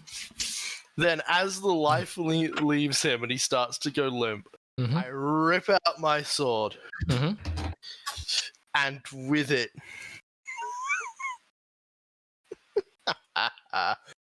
oh, you're gonna love this. There you go. With it, I tear out his soul. Oh fuck. Okay. Can redemption do that? Get it the coin. Oh, redemption can't. I can. Okay, you rip it. Okay, on you go. Do I it. rip out his soul, Right. manipulating it, causing it to rise as a spectre Oh fuck. Okay. under my command How long does that last? till my next long rest. Okay, you now have a. Jesus Christ. You now have. I forget half the spells you all have and all the stuff you can do. You now have. Since you all witness this, everyone around and stuff. You now witness. This is the first time you've ever seen Craven do this. Plunge his sword in, and when pulling out, ripping out the soul of this creature to the point that now, where the creature has fallen, the creature used to be is a spectral creature. Looks exactly like the werebore did, but in a spectral form, and is in a sense just standing there looking at Craven. Waiting. Cool. So not only does it straight up just turn into a spectre, so Mhm. I'm sure you have the stats for that. It also gets +3 temporary health. Spectre. So it gets an extra 3 temporary HP because lol. Yep, D&D. Oh, and it also gets a +4 to its a +4 bonus to any attacks it makes. Nice. So yeah, you all now see this spectral creature just floating there above the corpse of the herbivore. I would. You roll initiative for it. It has its own turns. It obeys Yep. my vocal commands. I was going to say I would have done that, but that is the end of combat. I'm just Yeah, so that's fine. Just make a note that you have a spectre somewhere, so that when it comes into effect, we know about it. I'll make a wee note as well. That is us. So, what's everyone now doing? Handbrake turning and going back. So you're gonna go and drift the car around to bring it back. Yeah. I'm looting his body. You're looting his body. So I will say, if you want to do a handbrake turn, Brimrock, give me a vehicle check, because you're not actually. This is more like turning it in a sixpence, which is your dex plus your proficiency plus a d20. Sorry. So you want to sharp turn the vehicle? Yeah. Okay. D20 plus. dex plus your proficiency, because you're in a sharp turn. Don't roll a 1. That's fine. That's everything. Don't roll a 1. Flip the All of a sudden, next, yeah. Well, let's just say, if you rolled a 1, it would have been fucking hilarious. So you managed to take the vehicle and kind of go spin it round and begin driving back towards Craven. Was everyone else doing my stuff before I jumped to Craven? I want to. I recommend that we look at the other vehicle that crashed and see if it's got more soul points. That's fine. So we'll come to you, Craven. So you're looting the corpse of the leader. Of the leader, yeah. Okay. So, having a feel around and stuff, you notice that in a bag on its... You notice...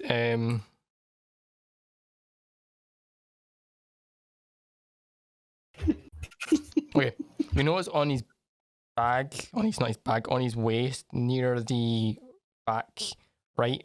Pretty much his ass cheeks are, is a bag that contains some coin. It contains a fairly large coins.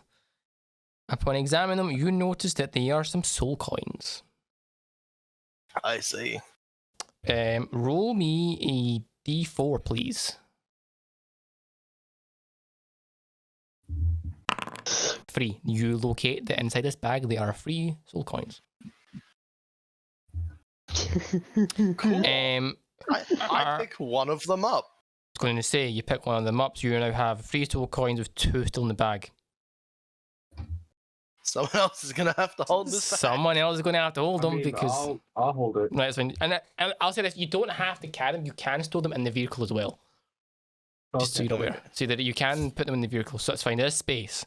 Right, so if you a minute passes, the vehicle, Brimrock kind of drives up beside you, Craven, in this vehicle, and is stopped, allowing you to get aboard. Cool. Well, I have 3 soul coins. I'm gonna let someone else grab these other 2 and hang up the bag in the car or something. Yeah, I would say, like, for all you can do that. So all intents and purposes, you can store the coins in the vehicle. You can use the bag and just store the coins in there if you want. Yeah. It's up to you.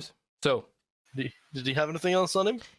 What the bag of holding? Can we put coins in there? You could technically. Oh. You could. You could. You could. I wouldn't just put my hand in there. You could if you wish. Some snacks, though. He some does. He has on himself a. Henry bag, man. We're just giving him coins to play with. What the heck is this called? Just so you know, I'm sure that fucker knows how to use them for whatever reason, and he will fucking drain them somehow. Creates nuclear fusion inside the bag of holding. Right. So you do notice that He drives out in his own vehicle. Boom, he just comes out of the bag. Jesus Christ. Bagman on a motorcycle. Dun, dun, dun, dun, dun. Fucking hell. So you do notice that in another bag on his waist is what looks to be a crown of sorts. Not basically describe it. So just so you're aware, let me describe it. So it is a small. Just saying in your voice. It's just a crown of thoughts. Well, it is. It's like a crown. It's like kind of like a crown on the head. It is a small, sort of thinly made metal all the way around with a very ornate design. It looks like this. If it lets me show you it, I'll put it in the D&D chat. I'll put it in the D&D chat. Looking like this. Okay, I call dibs. Tiara. Kind of like a tiara, but it's. I can't remember. It currently has that on it. Cool. I'm gonna grab it. Okay, that's all he has. Roll a constitution.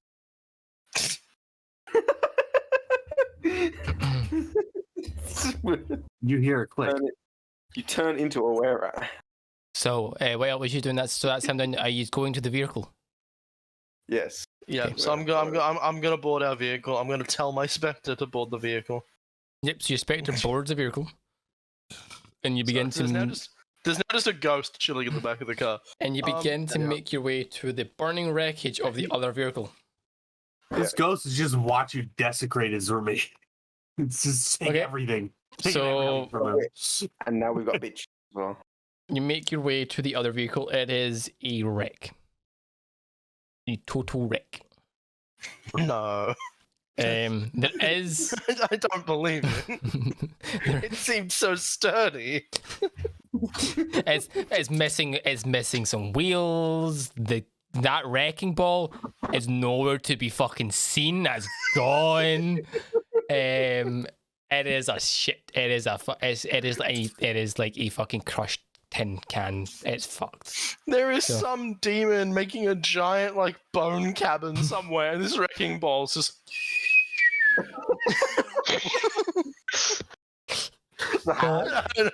Bang! Nah, just fucking minding our own business, and also the fucking wrecking ball comes with the ceiling. I just start picking Came in through like, this alright. crap. Okay, picking for the scrap. Are you looking for anything specific, or are you just picking through it? Spare different harpoon. shaped metal Okay, stuff I so could use for the thing I sent you. give me give me an investigation check then to see if you can find the bits that you're looking for to build what you're looking for. Remember, you're examining the bits of metal to see if it's fit for purpose here. You're investigating the bits that you find. Harpoons and stuff, Brimrock, you can find them easily. Okay, then you find some bits of metal, some bits of material and stuff that will fit what you need. Okay. That's how little is left of the car. You find some bits of metal. It's kind of just a. Brimrock, you can easily find the harpoons and stuff because they're very distinguished from everyone else and stuff. What's everyone else doing? I'm actually going to study and in the little fucking thing I just found, just to see if it has any magical properties or anything. The Can I determine that? tiara thing. Crown? Yeah, the tiara thing. Sure. Give me a Arcana check if you want to determine if it's got any magical properties. That or 21. Okay, so you distinguished that the tiara does have something magical in it, specifically from the gem that is inside it, and you determine with a 21 that it can cast what you can guess is can cast this. I'll just send you the link, and you can say to people if you wish to let them know. This is what you found.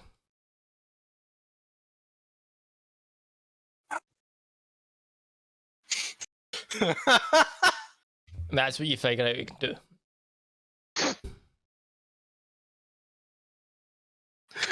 So it's up to you if you'll let anyone know what it does.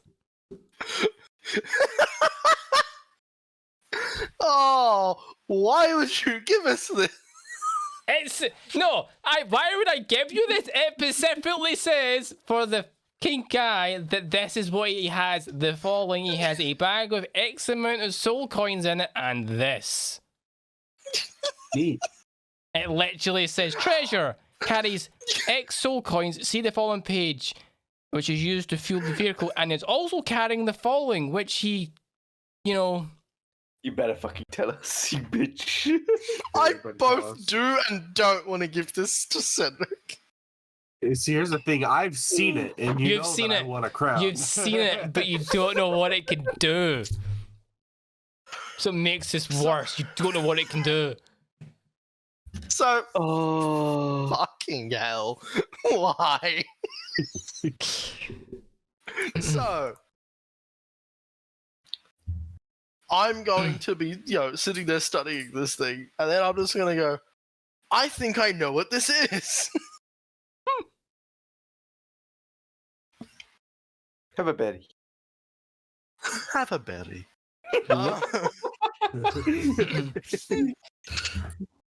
Have a crown.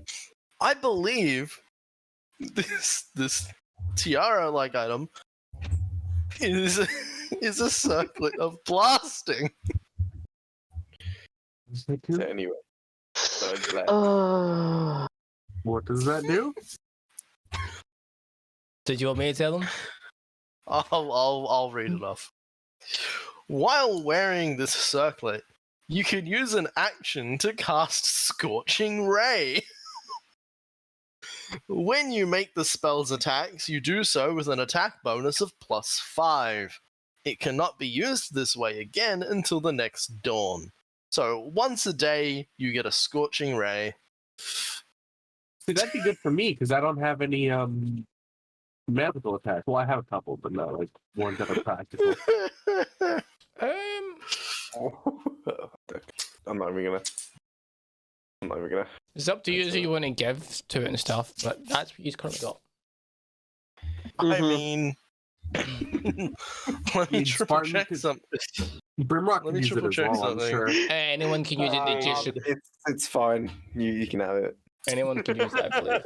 Anyone who doesn't have like a ranged magic attack, that would be helpful for them, so the team's more alone. So So the only What? people that doesn't would be Brimrock doesn't have a ranged spell attack. Senric, I do have range. I do I have range. technically have one, but like I was thinking of using it, but because Knuckle is aboard the fucking the vehicle, I couldn't use it because he would have been caught in it as well. yeah, it's fine.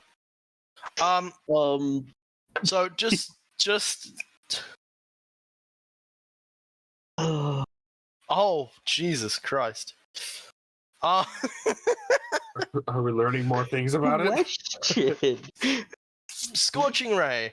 You create 3 rays of fire and hurl them at targets within range, which is 120 feet. You can hurl them at a single target or several targets. Make a ranged spell attack for each ray, so it's similar to like my Eldritch Blast. On a hit, the target takes 2d6 fire damage. yeah, it's a bit mad. Oh, What were you wanting? I'll tip. What were you saying? no. It's fine. Okay. So, is there anything else you're looking for in this vehicle? General looting. Any other coins in there? What about the coin that's inside of it? Can we You mean the pull it one out? that's in its fuel tank? That's like crumbling. Sure. Give me. Sorry for it? Like, let's. Okay, give me. You what? Who's trying to find it? It's not. I'm not touching that shit. Who's trying to find it? I am. Okay, give me an investigation check to see if you can find the engine in this wreckage. 25. You find the engine in the wreckage. You find it. It's fucking not 20. You can fucking find it. No, you're the It's like 30 meters down. I was that gonna way say- somewhere. It's at the vehicle. Are you wanting to attempt to remove the soul coin that's inside it? Yeah. Okay. What would you need to roll for this? Fuck me, right? Would it be Arcana or? So yeah. So give me. I do want to state I have, well, at least a working, like, detailed blueprint of our gearbox. Yeah, of your gearbox. Yeah. Yeah. So yeah, give me a You can figure out where it goes. The problem is getting into it. So give me a. Give me a. Just scream at it until it comes out. Now it goes in and it does that. Okay, give me a strength. So you can find out where the coin is easily enough because it's pretty much the same as your vehicle. So you know where it goes and you know where it goes to. The issue is you need to, in a sense, open the compartment it is in, which is not easy. So Strength or side of I would say you would need to force it open, so it'd be a strength check. Okay. This could fuck you up. 15. Okay. If it's generating enough Cab. power, it moves So at speeds. you manage to find it and begin to open this sealed compartment with your dagger. Where is everyone else out of curiosity? Oh no! I'm in on- our vehicle. It depends. I'm either around him or at our vehicle because I'm ferrying the. I would say harpoons you're and fair. I fuck would say from where you park the vehicle, you're about 10. You park about 10, 15 feet from it. You're going to acting through and forth. So that's what you're doing. Craven, you're on the vehicle examining the tiara. The circlet, yeah. Ultep, I would say right now would be next to the vehicle, and Senric is currently on the in the vehicle, prying it as open. I just so I know, right? Okay. So, Senric, I don't like when you want to know things like that. it's more to me to see what people can visually see. It's just for me to put right. So, Senric, you begin to take one of your daggers and begin to pry the fuel compartment of the engine open. Upon doing so, you begin to see this bright glowing light coming from it, and you start to hear the screaming of a creature. You start to hear the screaming inside your head, and the light source begin to grow brighter and brighter.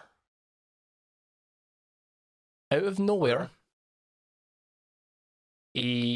upon the more you open it, the light from this, you distinguish it as the coin getting brighter and brighter, begins to get so bright that it kind of like flares. Jesus Christ.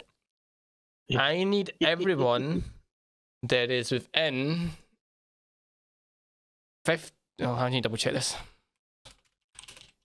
Didn't expect someone to do this. Everyone's blind. Everyone's blind. This is why you wanted to know where we all were. I told you. Yeah, this is the reason for it. Yeah, somehow, It's never a good sign. the car, in revenge, is going to cast blindness deafness on all of you. Okay, I need everyone within in a sense to coin it in the following. So for me, I would be doing this.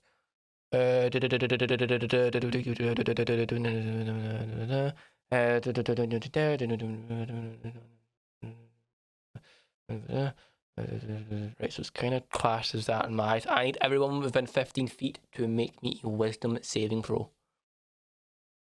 Is this including me, or? It would be including you as well, yeah, because you would be within the 15-foot range.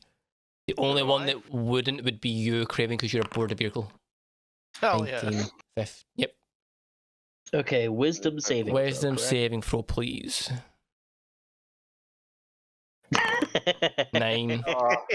10, 9. It just adds up to my roll. Right. Okay, so everyone that got a 10 or higher takes half damage. Ah, What's the damage? we weren't even involved. I was clicking Okay. MOD. So everyone Ultip, you take 34 points of psychic damage as the light of this coin going brighter and brighter, the screaming in your head from this light pulsing and enveloping you all does 35 points of psychic damage to you, and everyone else takes half. 17. 17 as the coin in a sense flares with the screaming of the soul and the light dimmers. Okay. An interesting experience. I would just like to point out,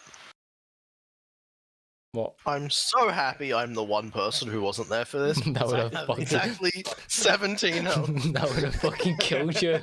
Jesus Christ. So Speaking of which, Yep. after pulling my head from the immense amount of screaming that people are doing over Yep. there, I walk over the Craven and cast Cure Wounds at 4th level. Okay. Wow. Wow. Wow. Wow. Wow. Wow. Wow. Amazing. You heal 16 points of healing. So It's quite impressive. you still try to pry this open, Craven? Senric, sorry. Do I see the coin? So in a sense, that flare of light from the coin in the engine flared bright and it is now gone to darkness. You can make out the outline of what looks to be the coin lying there.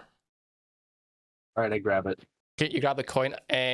You've got a coin in your hand. Can I do like an Arcana check to see how much power is still in it? Sure.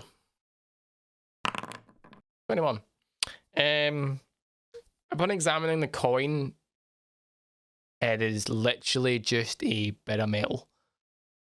Can it be a thing where like I ask the crystal to analyze it because obviously that's what the Arcana comes from? Sure. So you ask the crystal to analyze it. Yeah. Okay. You get a response back from the crystal, and it literally tells you it is a slag bit of metal. There is no magical property left in it. Turns out it's just uranium enriched. It's just. Yeah, in a sense, the crystal from the events from working this out and the events that has just happened, you determine that cracking the engine fuel compartment open whilst the coin is engaged will cause a catastrophic, in a sense, flare up that will burn out all of the power inside that coin in one go. Okay. There is no. So even though we didn't get a working coin, this is actually kind of a really good learning experience on how they work. You know, it only seems to work, and you technically have. You have a bit of metal that is still in the shape of the coin, deformed. So you do what you want with it, but it's in a sense the coin flared, and is. Could Kraven put his spirit that he just grabbed inside this coin? You would need to ask Kraven. I'm gonna go ask Kraven. So, it's anything else you want to get from this vehicle before you all jump back aboard? No, that's about it. Yeah. Yep.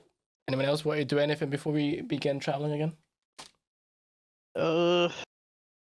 Probably double check the corpses, see if there's anything else of note. And then probably take a nice long nap in the back. Yeah. Craven, anything you want to? As everyone sort of re-enters the vehicle, I am going to throw up the circlet to Senric. Okay. So, okay. Senric, add the following to your character sheet. Yeah, hold on. Let me I can search it, right? It's a thing. Yeah, you'll be able to find it. You'll be able to find D&D Beyond. Specifically, I'll just put D&D chat. Search for that. Let's see. Circlet of Blaster. Oh man, Oh. So much bullshit just happened. Oops, I put oof instead of. So you all make your way, well, everyone, bar from Craven, makes your way back aboard the vehicle, and do you just begin to head away? Obviously checking the bodies and stuff when you come across them to see if you find anything of value, but are you just going to make... Do we find the driver that just absolutely went fucking splat? I'll get to that, but is that what you want to do? Okay. So, as you begin to drive away and begin to continue on your path, you see the bodies of everyone else, and as you get about 60, 70 feet away from the vehicle where it's landed, you see a small tiny crater with, from what you can guess, is the splattered remains of the driver that has literally gone doof. And it is literally, there is just blood, there's gut, there's stuff everywhere. Amazing. I did that. I mean, to be fair, I'm pretty sure Altep, Craven, and Brim all had equal parts in that stupidity. Because I'm sure he started to panic more when he suddenly heard fighting in his car. Yeah. We blinded the driver, and then I teleported in their car. He had no idea what was going on back there. Not a clue. He's confused the whole time. So, if there's nothing else, you'll be continuing your journey to where Lulu said.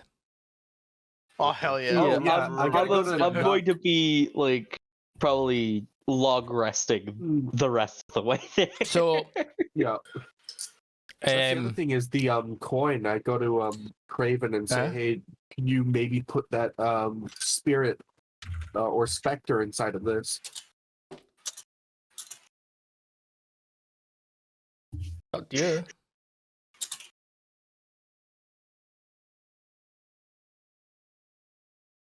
I'm waiting for that to respond. I was going to say I'm waiting for Knuckles to respond as well. Okay, you got to attempt it.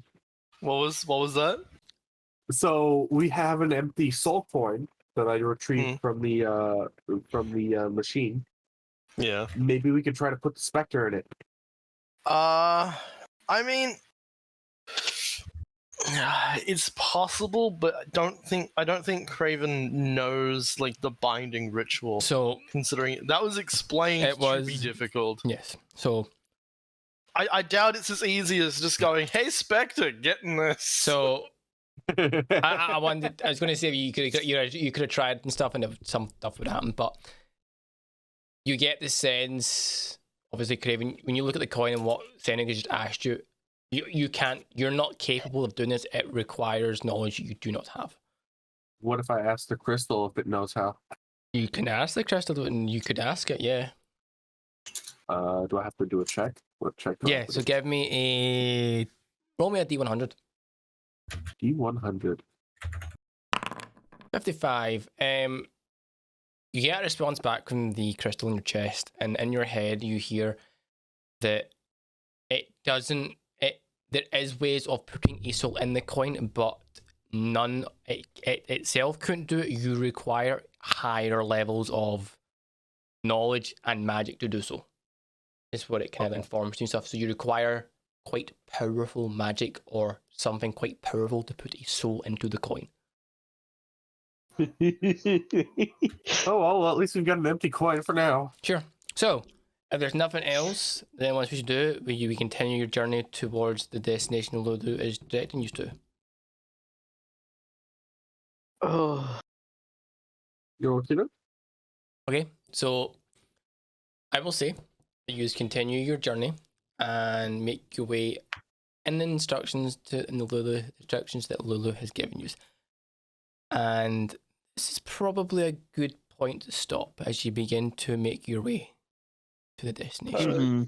So, congratulations. You have successfully survived. And for all intents and purposes, from the time, we'll say the journey time now to where you're going will class as a long rest you'll need to take because it's quite a trek. But you can distinguish. So, long rest. I think it's a long rest. Oh no. Oh no. Not a long rest. My specter's immediately gonna go away. Oh no. You don't have to take a long rest, right? You can stay out. Yeah, someone needs to drive. Well, you would. I would say this. So, with a long rest, you can technically take shifts in driving if you wish. But if you do not want to take a long rest, it counts as one level of exhaustion. Oh, okay. Yeah. I mean, I'll take the rest. I'm happy I got to use that. The plan was to kill the leader and then have his specter fight everyone else in the car. But that would have been fucking brilliant. Then the car, we all got thrown out of the car, and then the car exploded, and then we exploded it again. That's fucking brilliant. So instead, the driver hit the ground. So the driver hit the ground so hard, I think he ended up in the next layer of hell. Hey, it did work out. It worked. It fucking worked. You lucky fuck. So that's gonna be us. Into the afterlife. I could have got hit like a bunch, and then got flung out. So that's us. We'll be back next week. See. So there it goes. Long rest. Long rest, and then we will kick off that next session where you arrive at the destination that Lulu is taking you to and stuff. So we'll be back next week. Yeah. Oh my god, what was that? Time to arrive in like the fucking Fortress of Solitude with our blue glowing sword we need to retrieve. So you'll find out. So as I can't wait to see all the holy fucking bullshit that's gonna throw at us. And maybe I'll have something new to show off. Yeah, maybe we'll need to figure that out and stuff. But anyhow, we'll be back. Oh, that's what I should have done. I'm an idiot. But I should have taken, a good, pint of the blood from the fucking splat. Oh my god. I need it for something. What's the funny thing is now my rogue has a reason to yell out fireball again. Oh, fuck. Jesus Christ. Is this going to come back to haunt us? It's going to come back to haunt you now, giving him that item. Fireball, bitch. The best part is You because can like avoid the it. scorching rays are centered from the circlet. He's just gonna do the solar flare pose and then just. Fireball. Jojo poses on the enemy. Oh, fuck's sake. So, anyhow, we'll be back again with more D&D with the party. Arrive at the destination Lulu's taking them to, and hopefully be able to retrieve the sword and look at the sword they need to find. By now, we're back Yeah. next week Let's or whenever. Let's hope all our viewers can get here at the start of the stream this time. Throwing daggers. Because there's someone watching who only just got here. Still coming. Wow. Watch the VOD. She can watch the VOD. Watch the VOD and it'll be up on YouTube probably Next week. Tuesday next week. We'll